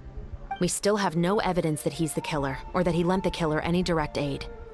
Still, it would be appreciated if you could pick a rainbow rose from his garden for me while I'm talking to him. It'll help the Marachose Phantom confirm Emily's theory. Sure, no problem. Just be careful, Chevreuse.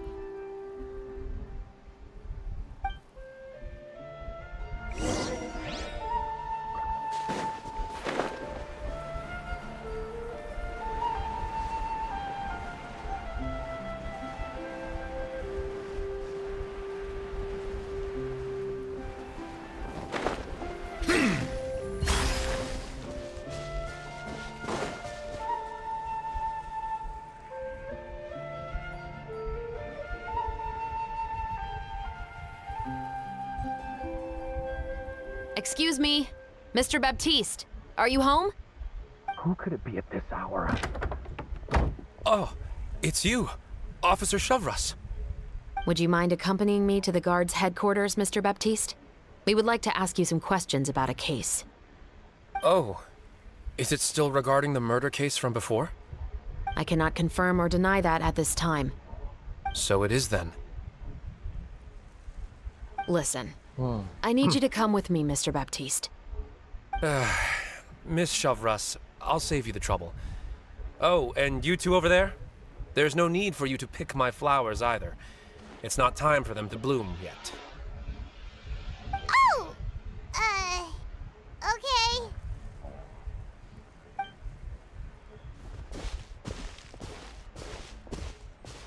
By saving me the trouble, you mean... I will confess, I was the killer. Huh? He just admitted he's guilty! Please relax, everyone. I'm not armed. The musket you're looking for has been buried in my backyard. Then it's my responsibility to inform you, Mr. Baptiste, that everything you say right now will be used as evidence for the inevitable trial. Yes, I am perfectly aware of that. I must say, I hate this feeling. Oh? Is it because I confessed? Or because you've been proven wrong? Both, I suppose. For the same reason as the one I wrote out in my novel, of course. I did it to exact revenge. I know you haven't figured out the link between the two of us. Had you done so, I'd have been taken away to the headquarters a long time ago. But that won't stop me from always remembering his grotesque face. After all, he was the one who killed my mother. Your mother is still healthy and well. You know, I was adopted as a child. I was referring to my birth mother. That was never recorded in the orphanage's records. Please forgive a 6-year-old child for concocting some lies to protect himself after watching his mother die right in front of him. So, your novel, it was like a record of your life? No, of course not. It was a work of fiction with many embellished parts. But I am indeed the illegitimate son of a wealthy and influential man who abused his power to murder my mother. That part was 100% real. But the man you killed didn't have a Mora to his name. He was a hired assassin, an irredeemable beast who sank his fangs into a defenseless woman just for a few bags of Mora. But if that's really the truth, you wouldn't be telling us any of this now. You still haven't managed to take revenge against your father, the true mastermind behind it all. I never thought I'd hear that kind of thing from the captain of the Special Security and Surveillance Patrol. I'm simply skeptical about your motives. It's simple, really. I've grown tired of everything and don't want to shoulder this burden anymore. You may have considered me too soft to pull the trigger. Well, as it turns out, you are exactly right. I've become overwhelmed by the aftermath of the murder. So you're going to call a stop to your revenge, just like that? The true mastermind is too rich and too powerful for me. I've accepted that I will never be able to avenge my mother alone. And so what? The characters in your book never gave up. Now, Officer Shavras, I'm the one who has killed a man, aren't I? Are you trying to convince me to commit another crime? What's your father's name? How do you plan to prove the veracity of all of your claims? Well, I'd like to speak with you privately. Sure. Why don't we speak privately at the guard's headquarters? No, it has to be here. I must ensure that we won't be overheard. Fine. Let's talk here. When I said won't be overheard, I meant by anyone. I would like to speak with you and you alone.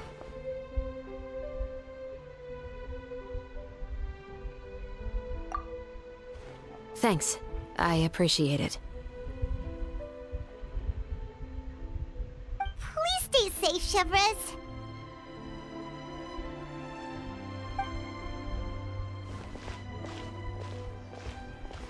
All right. Let's hear it. Will you really believe what I'm about to say? Well, that depends on what you're going to tell me. Fair enough. Fair enough. Then listen closely. Hindi talaga ito. Detail. So that's how it's all connected.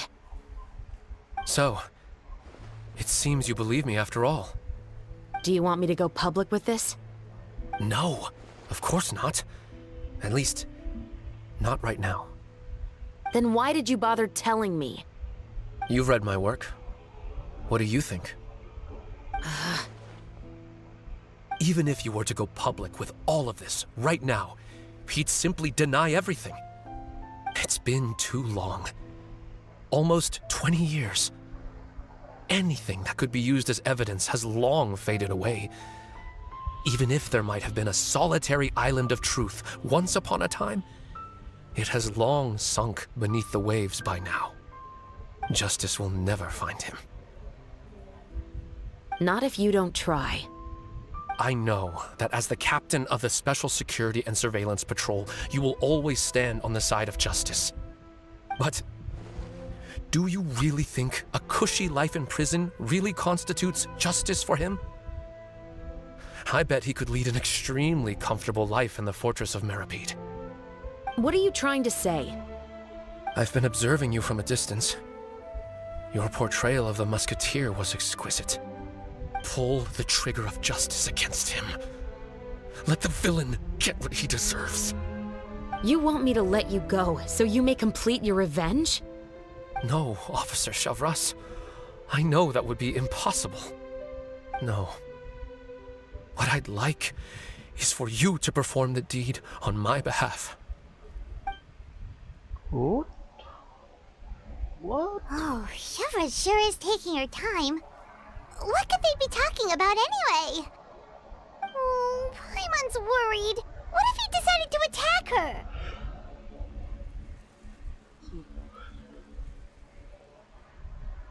Oh, you do have a point.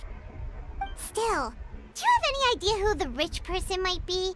And why the novelist doesn't want us to hear what he's saying to Chevra's? Sorry to keep you waiting, you two.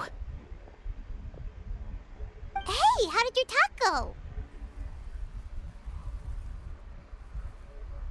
I've already sent someone to escort Baptiste back to the headquarters for questioning. He wasn't lying about the musket. It was indeed buried in his backyard. But what about the name? Did he tell you the name of the rich guy? Yes, he did. But for now, I have to return to the Special Patrol. There are still a few loose ends I need to tie up.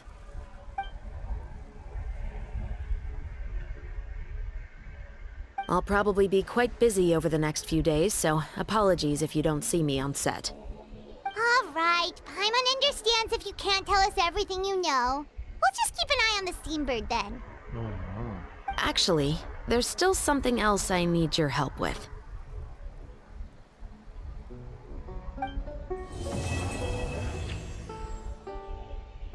One more.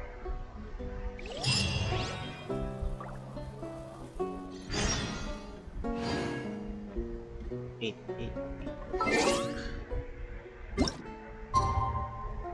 Next morning, or not? Let's see.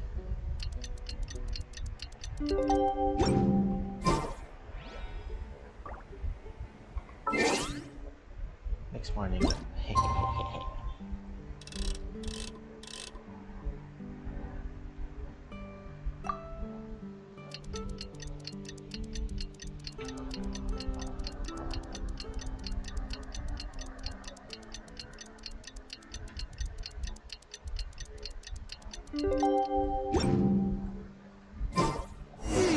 We haven't seen Chevra since that night at Baptiste's place.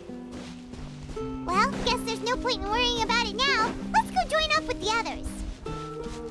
Okay.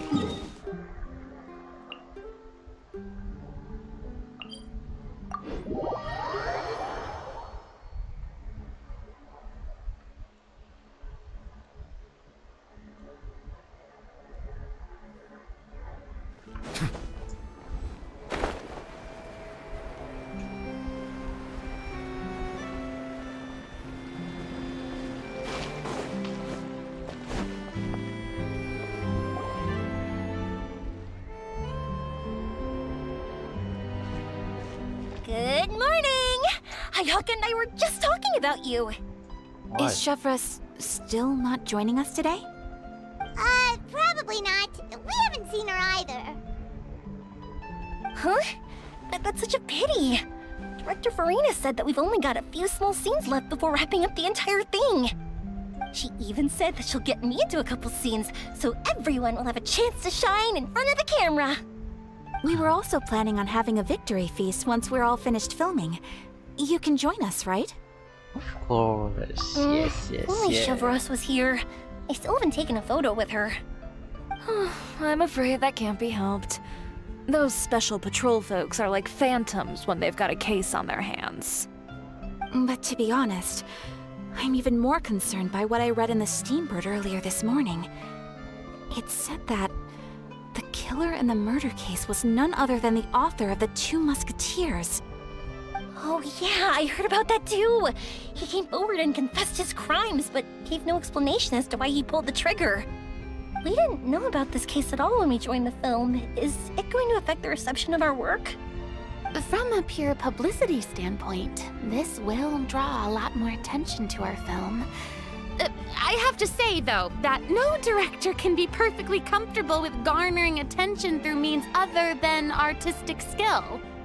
To be fair, I feel like that ship sailed the moment you allowed yourself to be named as the director on our posters. It's not my fault that I'm super popular. What was that saying again? My popularity has, What? Sunk to an all-time low? Spread to the four corners of Tibet!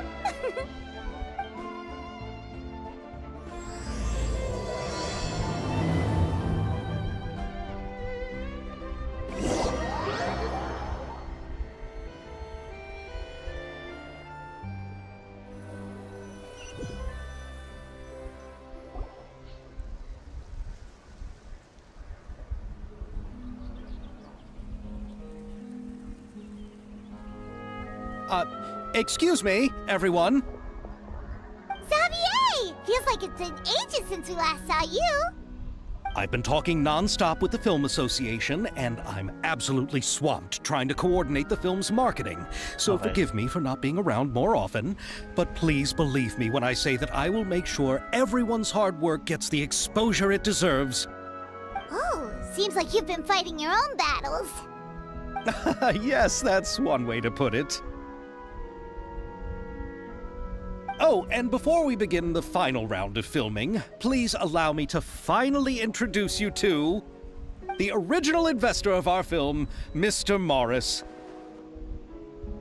Oh. A pleasure to meet you all. Yes, glad to make your acquaintance, Mr. Morris. We've heard about the issues you've encountered with your financial situation, and genuinely hope that things have taken a turn for the better. Oh, well, the situation has indeed improved somewhat. Don't worry, Mr. Morris. Accidents and last-minute challenges happen all the time. There's no need to blame yourself over it.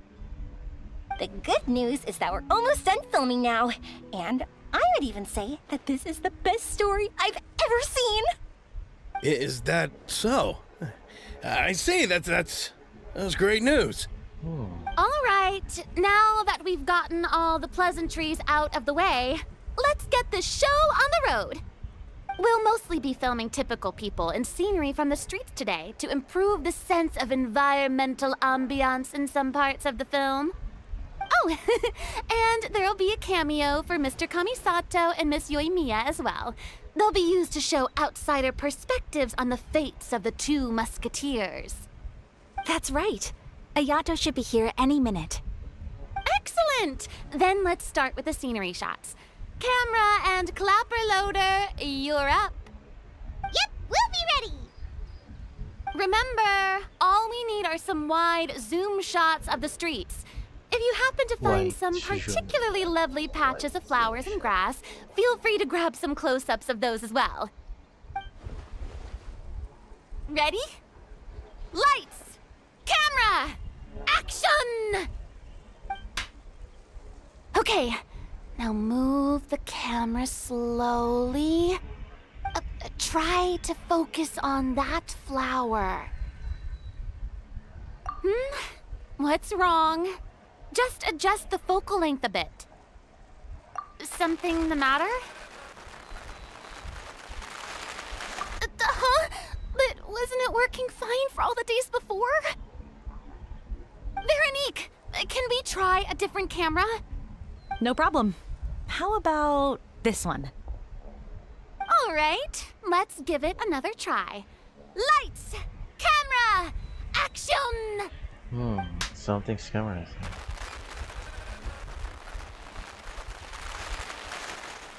Don't tell me. This one is broken too? Veronique, do we have any other spare ones we can use? I'm afraid we only brought these two today. What? Then go find a workshop to get them repaired right away! Oh, and you too, Bono! Go find our spare camera in the warehouse and bring it back to the set! On it. Greetings, everyone. My apologies for the delay. Is something the matter, Ayaka? It seems like there are some issues with the filming equipment today. We're stuck for the moment. I see. Well, let's not just stand here twiddling our Something to thumbs. set up. Actors, to the makeup booth. We'll start on the next scene as soon as we get a working camera. The people at the workshop told me that the part which holds the lens in place seemed to have fallen off. That's super strange. It was perfectly fine just yesterday. Well, no time to dwell on that now. Let's get back to filming. Ahem! Quiet on set! Places, everyone! Lights! Camera! Action!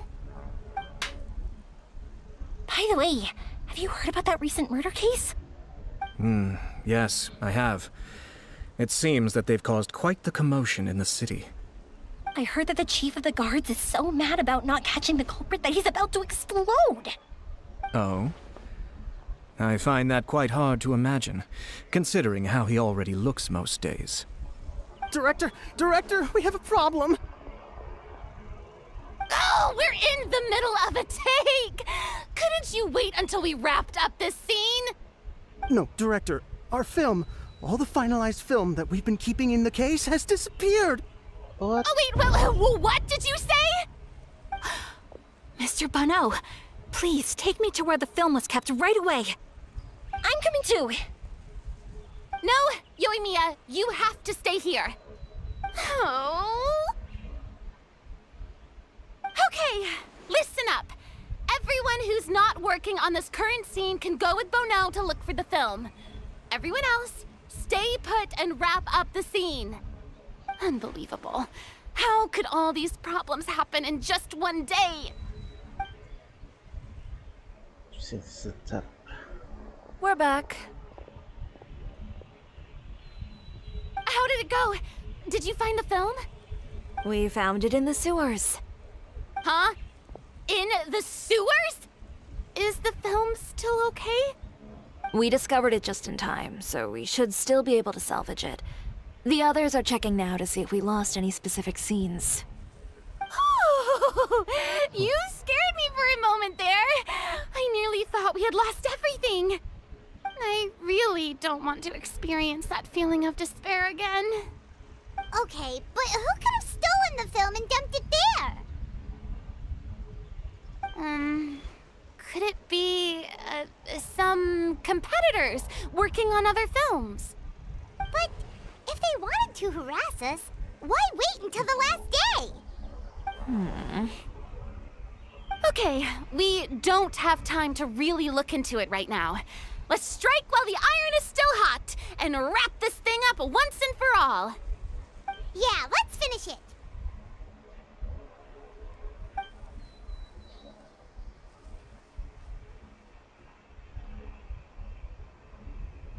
I would like to officially announce that our entry to the festival, The Two Musketeers, has now concluded filming! Paimon is spent.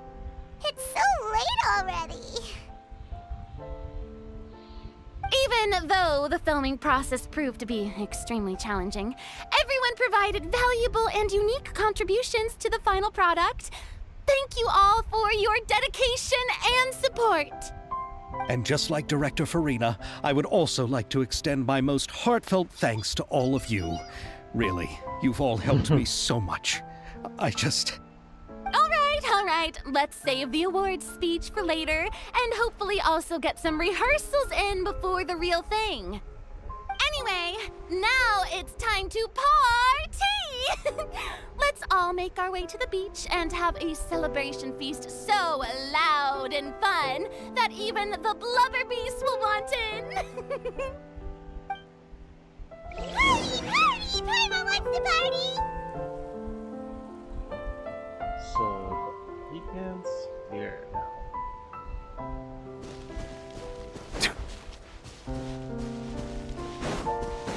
Whoa, this place is hopping.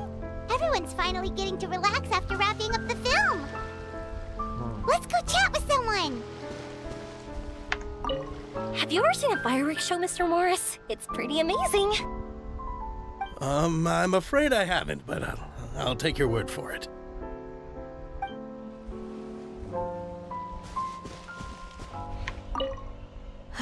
This is turning out to be quite the party.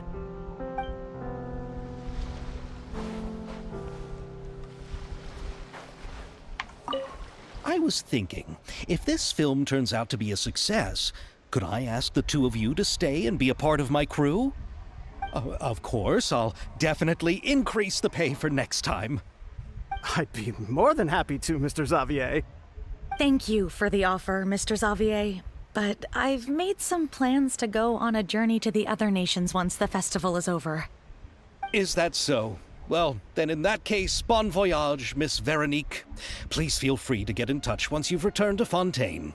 That's a good option.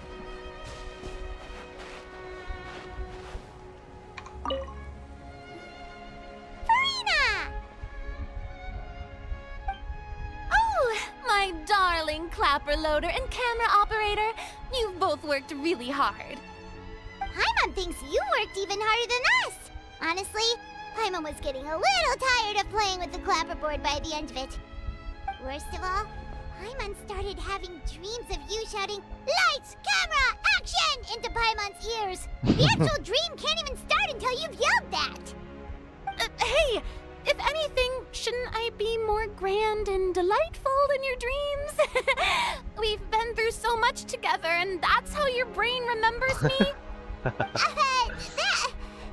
not Paimon's fault. We've just used the clapperboard too much lately. Anyway, what's most important is that we've wrapped the film. I'm pretty confident that we'll take first prize. You mean Torino? Or... Hey, no need to mention the official name. Wait, now that you mention it, if we did win the prize, would Farina just get a statue of herself? Come on, I don't need that kind of attention. Xavier can accept the reward on our behalf. But just imagine! Farina accepting the Farina Award and holding a Farina statue. I'm going back to my dessert now. You all can keep discussing that on your own. Oh, yeah.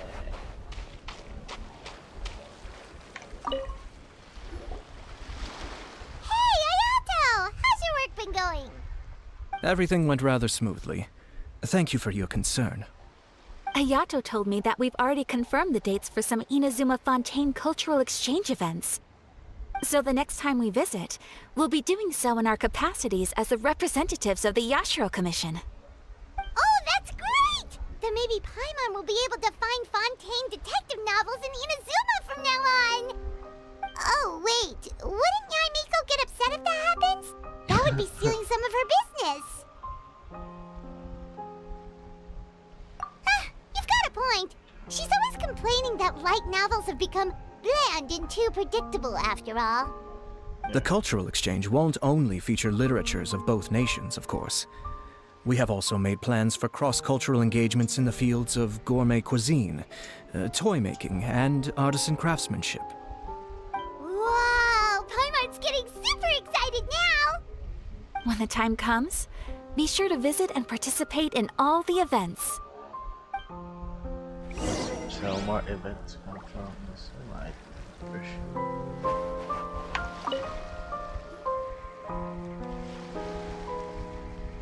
Chiori! Hey, you two. Are you not really into these kinds of big social occasions? Not particularly. But this is still better than Fontaine Fashion Week. But if this film becomes a big hit, people will definitely come flocking to your shop. Yes, that's highly likely. As long as the film can premiere as planned. Are you still worried about the case? That and all the obstacles we had to face today. You're right. It's as if all our bad luck just manifested at once. But why today of all days? Yeah, I suspected that. No, it's nothing. We've already delivered the film to the editors, so there should be nothing more to worry about. How are you doing, Mr. Morris? You having a good time? Well, you could say that. Do you happen to know when the party is scheduled to end? Judging by how much fun everyone's having, I'd say probably not until well after midnight. Is there something that you still have to take care of at home, Mr. Morris? Oh, well, I'm just not a late night person, so I might take off shortly. Oh no! Silly me.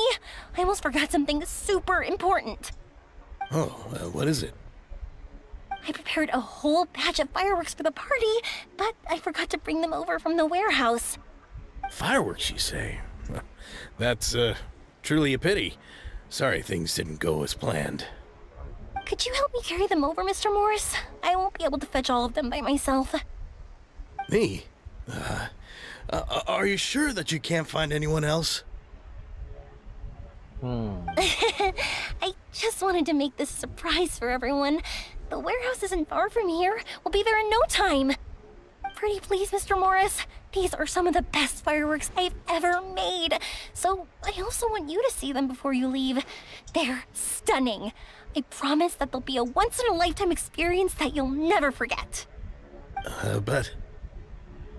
It's okay, just come with me. If we're sneaky enough, nobody else will see us leaving. All right. The warehouse is right over here. I moved the fireworks there in advance, so it shouldn't be too much work bringing them back. It's still a ways away from the party. Sorry about that, Mr. Morris. It's probably because I'm used to carrying fireworks all the time, so it doesn't feel like a lot of work to me.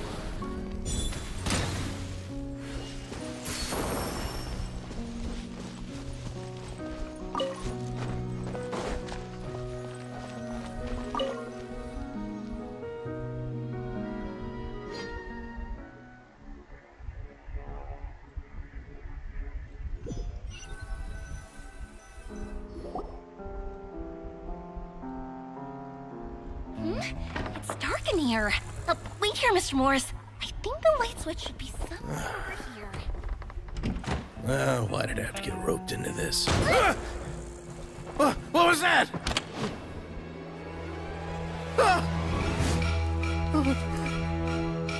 The setup. Who's there? Get me out! Get me out of here!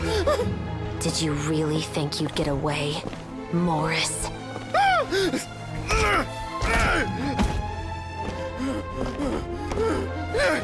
You've got the wrong guy! It wasn't me! I'm not the killer!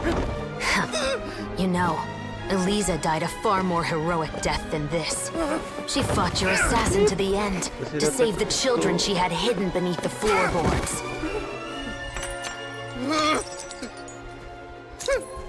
That is Eliza's pendant. The one with a photo of you two inside. The one you gave her. Ring any bells? It's a fake! It has to be! There's no way! No way your assassin didn't destroy it, you mean?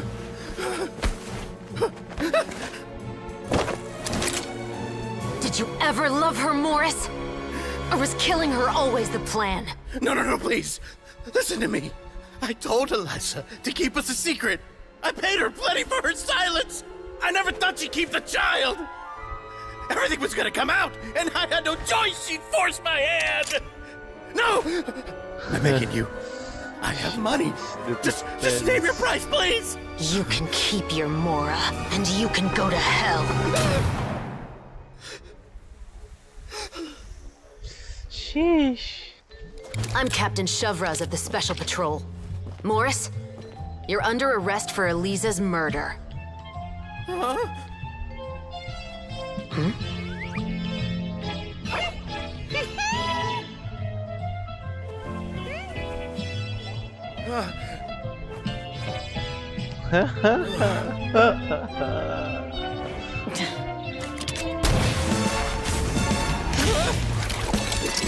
You're under arrest too, Prop Manager Veronique. Or perhaps I should call you the Second Musketeer.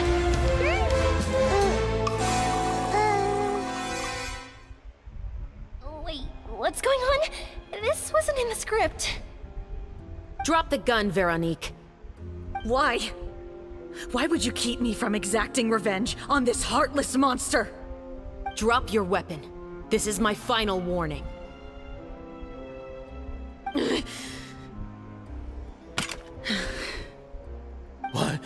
What is going on? Do I have to spell it out for you, Morris? Everything that took place just now was staged to get you to confess the truth. But this last part is all improv, of course.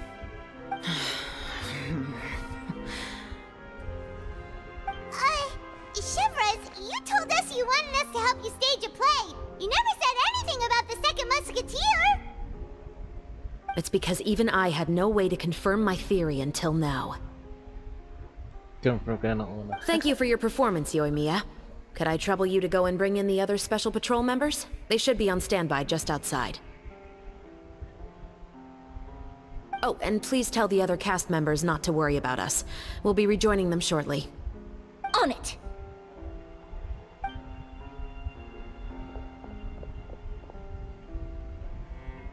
So what do you think, Morris?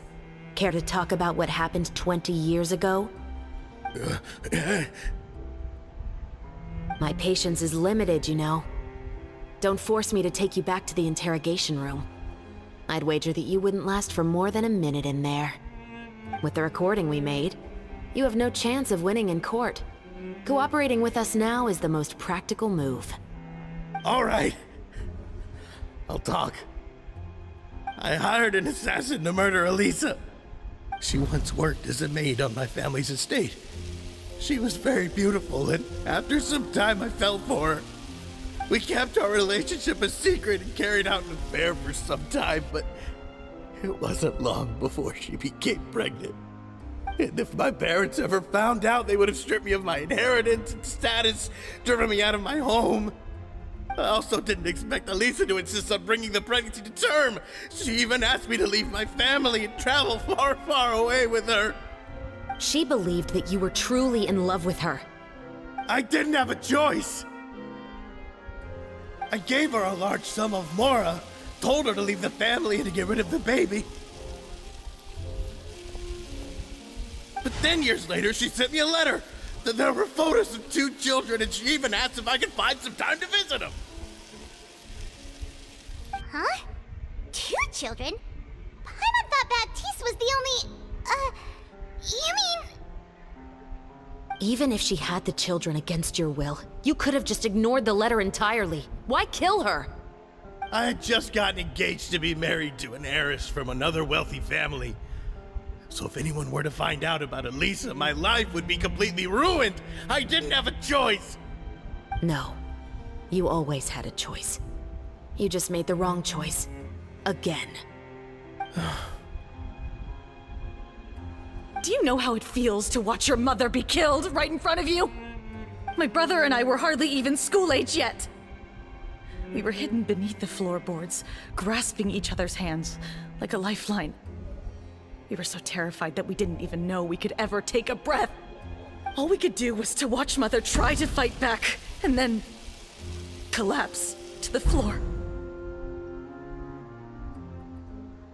Even after the assassin left, we were still too terrified to leave our hiding spot. We thought that he might come back. It was only until the next evening when we finally climbed out and gathered around our mother. But she had already become cold and stiff to the touch.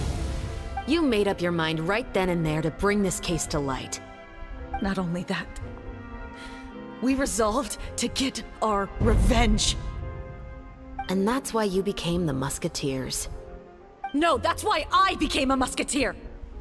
The man from before was also killed by me. My brother had nothing to do with it. I figured as much. You did? I once told these two that he didn't look like a killer to me. His confession from that night also rubbed me the wrong way. I think what really tipped me off was, how could I not feel a sense of regret in him? Huh? He confessed faster than any criminal I've ever met, but he didn't say a single word about you. He insisted that he was the sole perpetrator in the case. But after the questioning ended, I disassembled the musket we dug up from his backyard, put it in front of him, and told him to reassemble it. Wanna guess how far he got? He had no idea where to even start. He's never touched a gun in his life. Based on that, I determined that he was not acting alone. He only surrendered himself to draw our attention and create a moment of opportunity for his partner. So, I decided to play along. And as expected, the second musketeer followed us without hesitation once she saw Morris get separated from the rest of the cast. Besides, why else would he call the novel The Two Musketeers? But how did you know it was Veronique? The props. I figured it out the moment Baptiste told me his father's name. That so-called financial crisis was all just a ruse. He just wanted to sign up as the investor and then leave the film without any source of funding. After all, he has a vested interest in minimizing the reach of this story. It's really just the same thing as what he did to Eliza all those years ago. Human scum. But then Xavier pulled out all the stops and got the film made against all odds. Morris couldn't have that. With the killer in custody, he figured it was safe to act. And so he came to visit the set today, just as I expected. Wait, so you were behind all those mishaps today?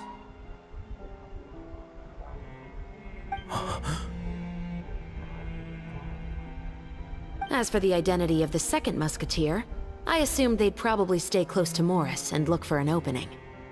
And if they already knew that Morris was the film's investor, then that narrowed the list of potential suspects as well. Furthermore, being the props manager would allow the culprit to avoid scrutiny by purchasing mechanical parts in the name of the crew.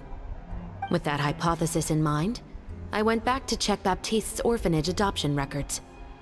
Guess whose name I saw on the same page, just a few lines from his. My brother. He trusted you. As in, he trusted me to perform the deed on his behalf? He trusted you to stand on the side of justice. I am. I thought you could do it as well. Oh, the look on your face when you told him to go to hell. I really thought you'd put a bullet in his brain. You know what he has done. Are you telling me that you'd rather see him spend the rest of his life living like a king in the fortress of Meripede? I will never be able to forget the feeling of my mother's cold, lifeless hands. And you would call this ending fair? Is this what you call justice? I won't lie, Veronique. I did hesitate when your brother first told me about the truth. I wondered. I agonized over whether I should really put a bullet in his head. So why don't you? Because that should never be how justice is carried out in this world. Perhaps, to you, justice is simply reciprocated. An eye for an eye, and a life for a life. But everyone has their own understanding of justice. If everyone were to pursue their own definition of it, there would be no more order in this world.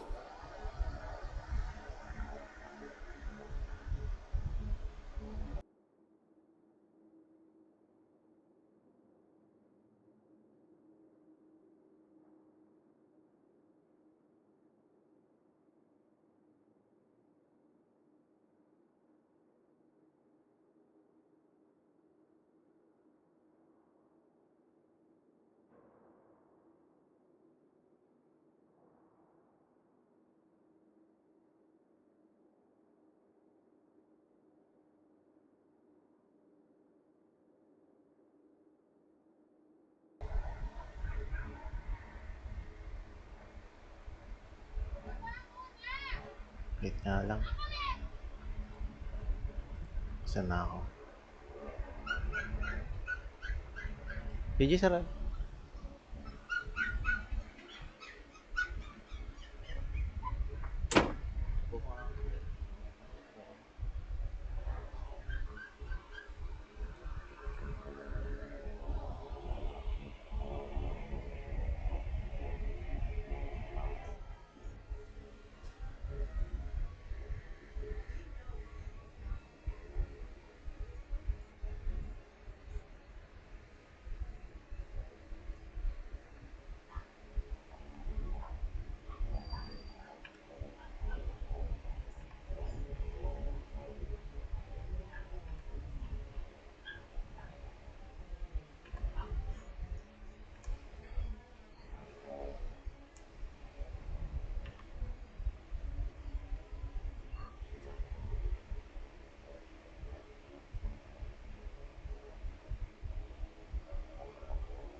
Today, you'll kill Morris, and tomorrow, his children may come for you.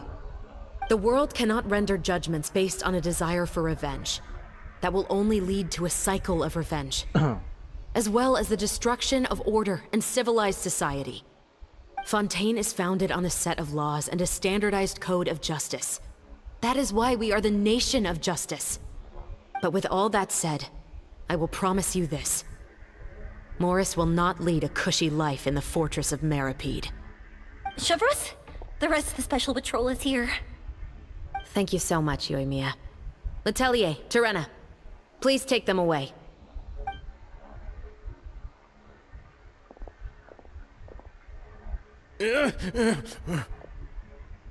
I still can't agree with your reasoning. I know. Justice has not been delivered. At least, not today.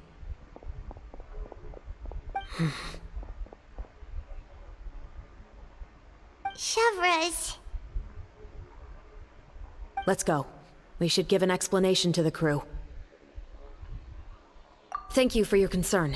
I'm fine. I'm just thinking about the things in life that have driven people to take justice into their own hands.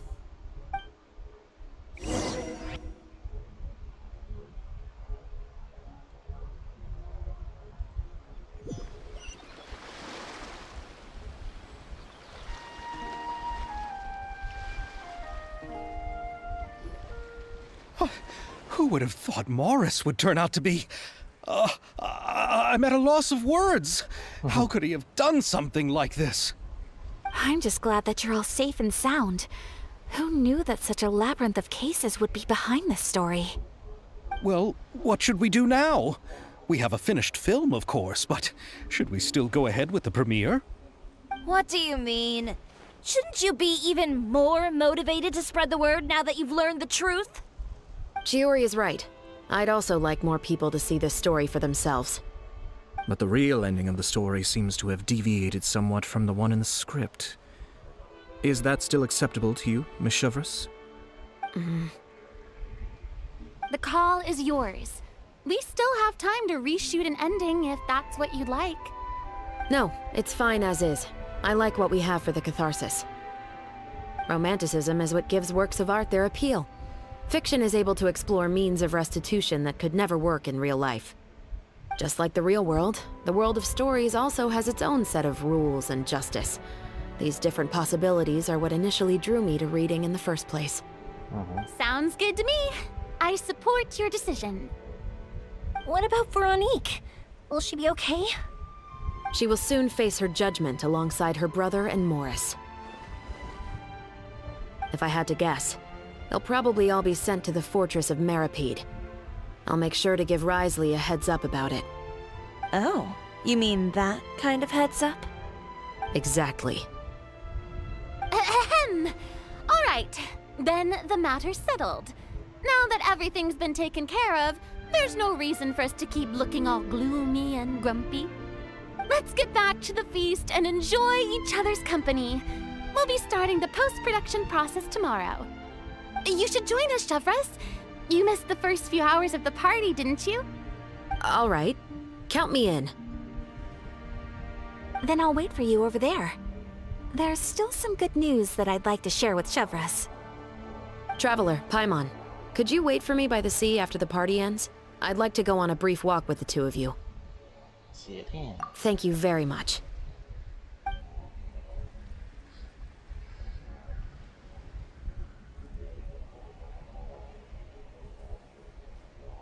TCG.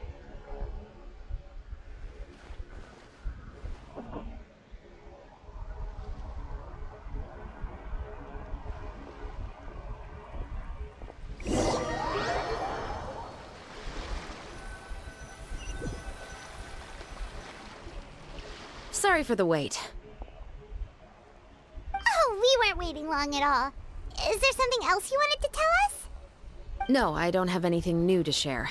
I just felt that since you were my investigation partners, I should have another conversation with the two of you. Okay. Spit that. Traveler, How would you have responded to Baptiste's request if you were in my shoes?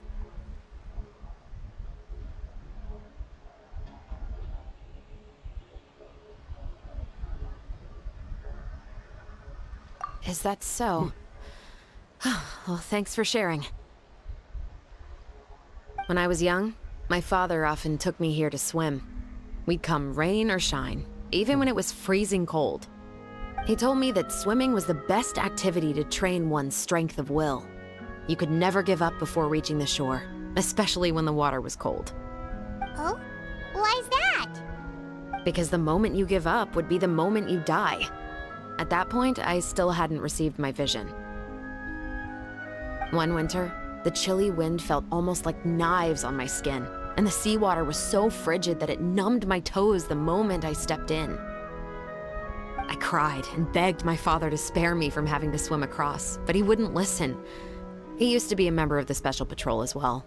You could say it was his way of educating his children. That sounds awful. When he saw that I wouldn't stop crying, he just picked me up and tossed me into the icy water. The bone-chilling cold took away my senses. I couldn't feel anything but fear and rage.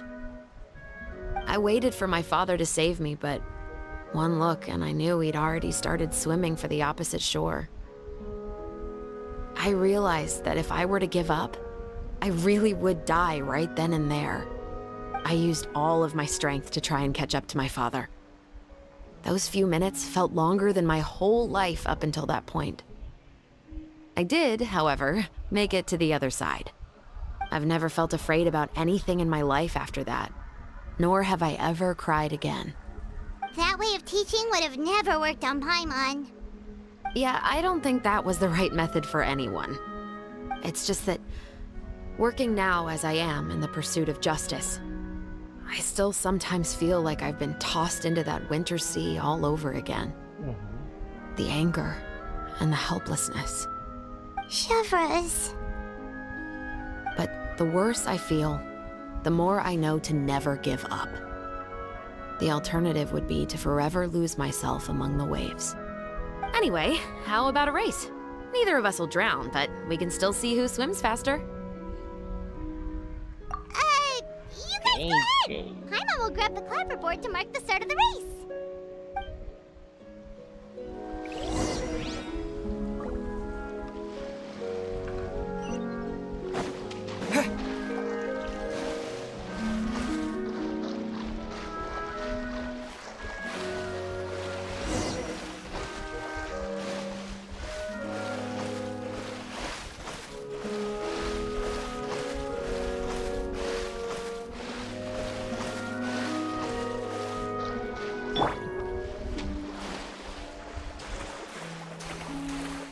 Mas mabilis siya lumangoy.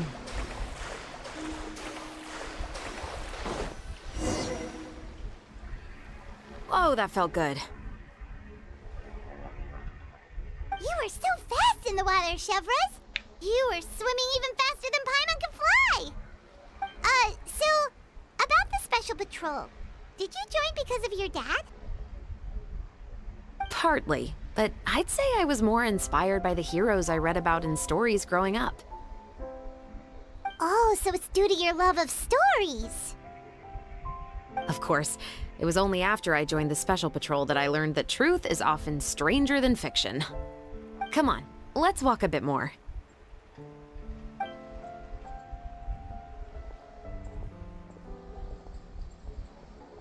To be honest, I do sometimes question whether the decisions I make are the right ones.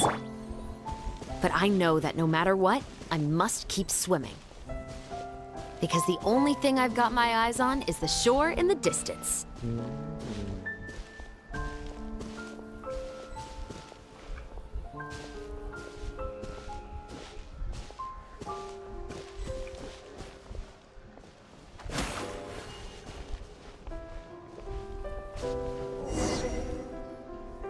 Thank you for coming on this walk with me.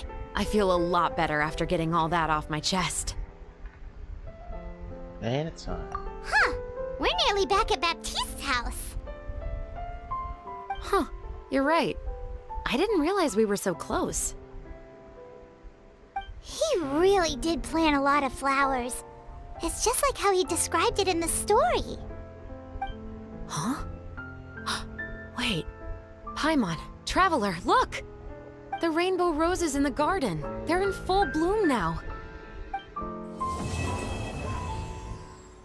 Let's see.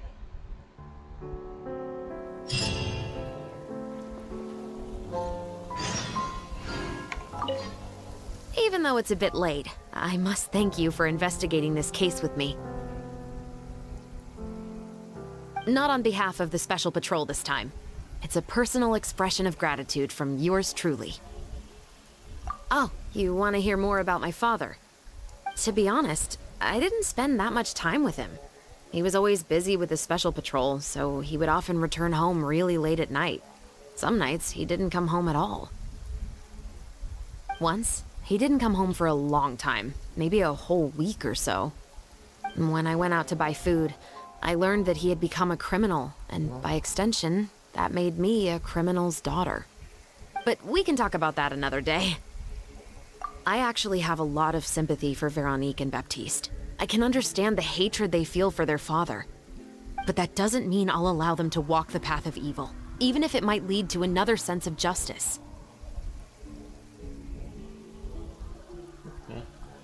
Films are different from the real world. They're a form of art and represent the wishes in people's hearts. I adore the two Musketeers, and I'm very happy to have had the opportunity to act the role as one.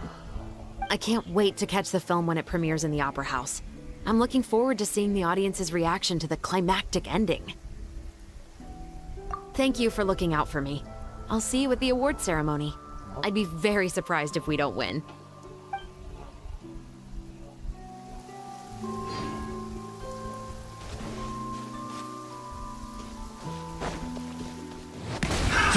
Another test subject.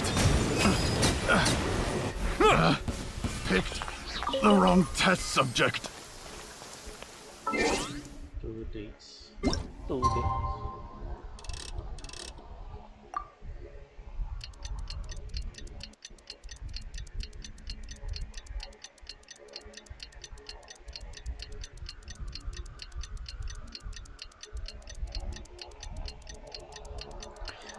No.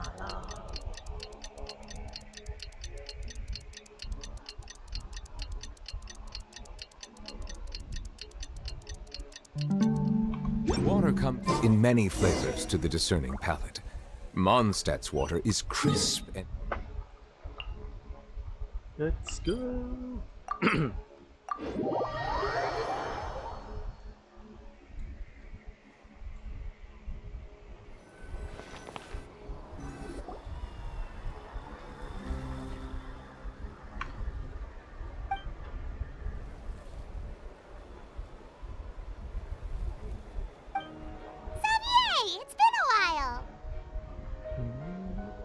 Hey there, you two! Sorry I've been scarce. I've been buried in marketing and preparing the film for release ever since we wrapped post-production. The award ceremony is today, right? Paimon wonders if we'll win the Farina Award. I'd give it a 90% chance. Farina! Oh, Paimon didn't know you were already here. You're earlier than everyone else. I'm sure the others will also be here in no time. Xavier, if we end up getting called on stage, shouldn't you come up with a name for our crew? What? But we don't even know if we're going to win. I wouldn't want to jinx our chances by celebrating early. Just open your eyes! Surely you've seen the audience's reactions to our film. We've had nothing but critical acclaim. You've also had conversations with the Opera House's operating staff, right? Didn't they want to increase the number of showings? With the mora you've made from the box office, you can now open your very own film company.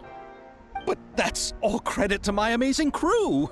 You've all helped to make this a reality, so I can't be the only one asked to come up with a name. Well, give it some thought. I'm sure the crew will respect your choice. All right, but before that, Traveler and Paimon, could I trouble you to quickly pay a visit to the Fortress of Meripede? Huh? Shouldn't we stay for the award ceremony? I wanted to ask you two to invite Shavraz to join us at the ceremony. She's one of the lead roles, after all. I haven't been able to find her recently, so I haven't had the chance to invite her personally. According to the papers, the culprits of the Musket murder case will be personally escorted today by the captain of the Special Patrol to the Fortress of Meripede. Oh, Paimon gets it now. Yep, just wait here, Xavier, and maybe try to come up with a few snappy-sounding names. All right, then I'll leave you to it.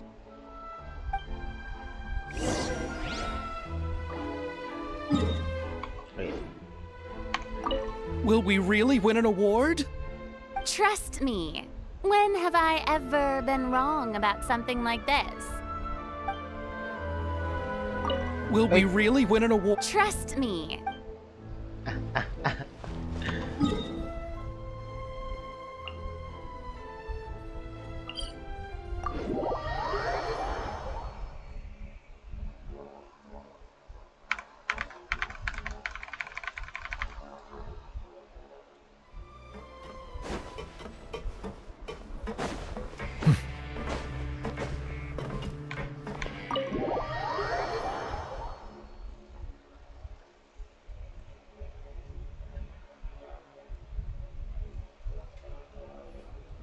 This is as far as I'll be taking them.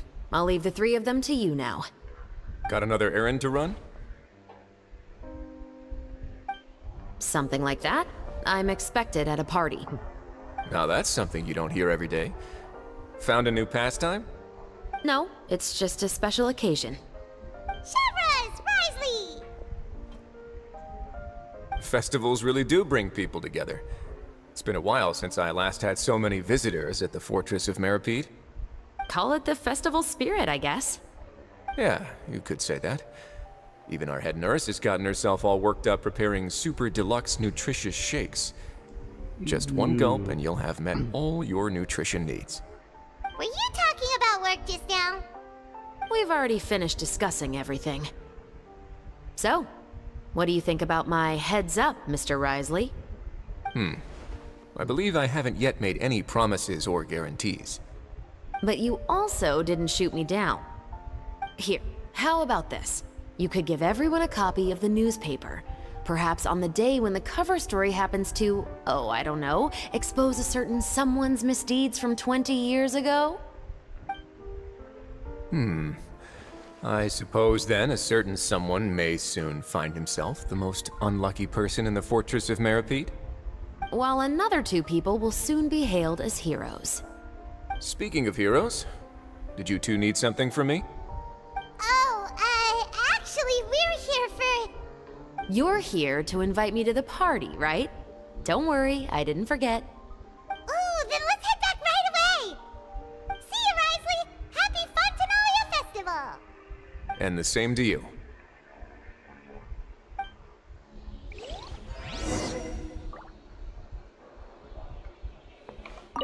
Please, go and enjoy the festival. Yun na yun.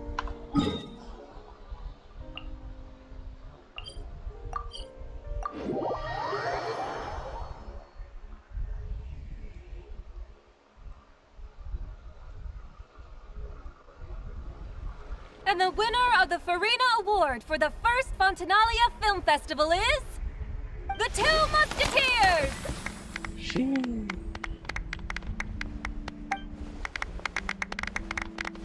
We won! We really won!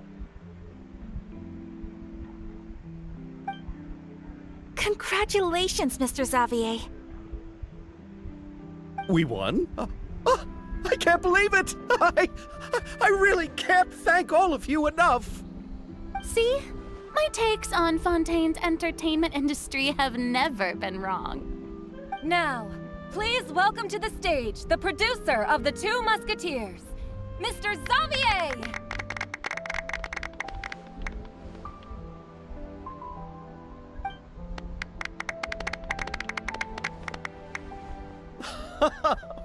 Thank you! Thank you all so much for your recognition and support. While I'm up here, I would love to give special thanks to... Time really flies, huh? It certainly feels that way. It feels like it was only yesterday when you were teaching me to hold a musket. Will you come back to Fontaine again? Of course! I'm very fond of this city. There are so many novel and interesting things that it's been hard to keep track of them all. But how about you? Would you be interested in visiting Inazuma? I can't say the thought has crossed my mind before, but I'd be willing to consider it now. I will be eagerly awaiting your visit. It would be wonderful if you could visit my home and enjoy a taste of our tea and desserts. Yeah, let's keep in touch. Did you accomplish all you came here for? Yes. And you should visit Inazuma again sometime. How has Ogura and her business been? To my knowledge, she's doing quite well. Tell her I said hi. I certainly will. I heard the thunderstorm has stopped. Yes, and the war has also been brought to an end. Peace and prosperity has returned to the islands. I quite like the sound of that. Perfect for hanging textiles out to dry. I'd like to offer my thanks again to the entire cast and crew. Without you, I would have never completed this film, much less had the opportunity to be standing on this stage. With the support of my entire crew, I would like to officially announce our film company, Musketeer Pictures. That has a really nice ring to it. Then in that case, let's please welcome all the members of Musketeer Pictures onto the stage for a commemorative photo. Oh, Paimon didn't know we'd also be taking pictures. Director Farina, I believe you are the most deserving person to raise this trophy. Huh? No. There's no need. It's so embarrassing. It's an honor the director deserves. Yes, I agree. Just accept that you're not getting out of this. Ready, everyone? 3, 2, 1. Musketeer Pictures!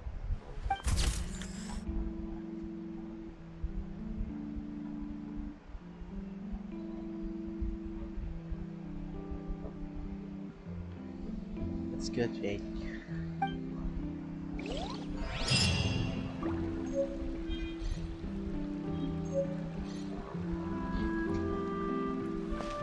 So, I think it's in.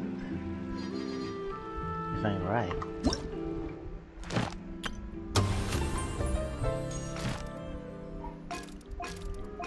That's it. That's it! Tapos na! Recorded. Miss Yoimiya, we haven't had the chance to talk, but please accept my thanks for everything you've done over the past few days. Oh, but I feel like I didn't do anything out of the ordinary. I'm very grateful for your assistance during that special performance in the warehouse. It was always going to be somewhat risky to engage and draw away Morris all on your own. You're only a civilian and have never been trained to act in such a dangerous situation. Don't say it like that. As the director's assistant, it was my duty to help out the crew however I could. It was an honor to help you solve the case. I have to admit, though, my heart was thumping super hard the entire time I was laying on the ground. I was scared that everyone would notice. You did great. Oh, and before I forget, if you ever visit Inazuma, please come and pay a visit to Naganohara Fireworks. I'll make some fireworks for you. I even know what shape I'd make. I'm guessing a musket. Telling you now would ruin the surprise. If you really want to see it, just come and visit me.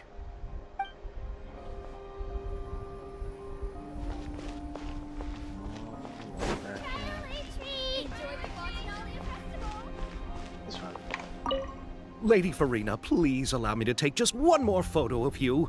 I would also love to get your autograph, just as a memento of our time together on the crew. Hey, I've had enough of the camera flashes from when we were all up on stage. But, Lady Farina, you are the best director I've ever met! The most photogenic maiden in all of Fontaine! This kind of lively and celebratory setting is exactly where you shine. I believe all photographers would agree. Come, the brightest star of our land! Show us your light! The camera is waiting to sing praises of your beauty! Well, I'm flattered, but... All right. I'll humor you and try a few more different poses. But I don't have to hold the trophy, right? Of course. You may pose however you like.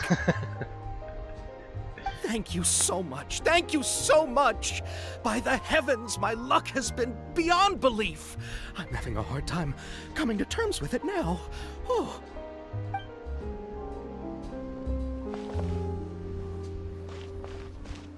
I think that's it all. Yeah. Okay, bye.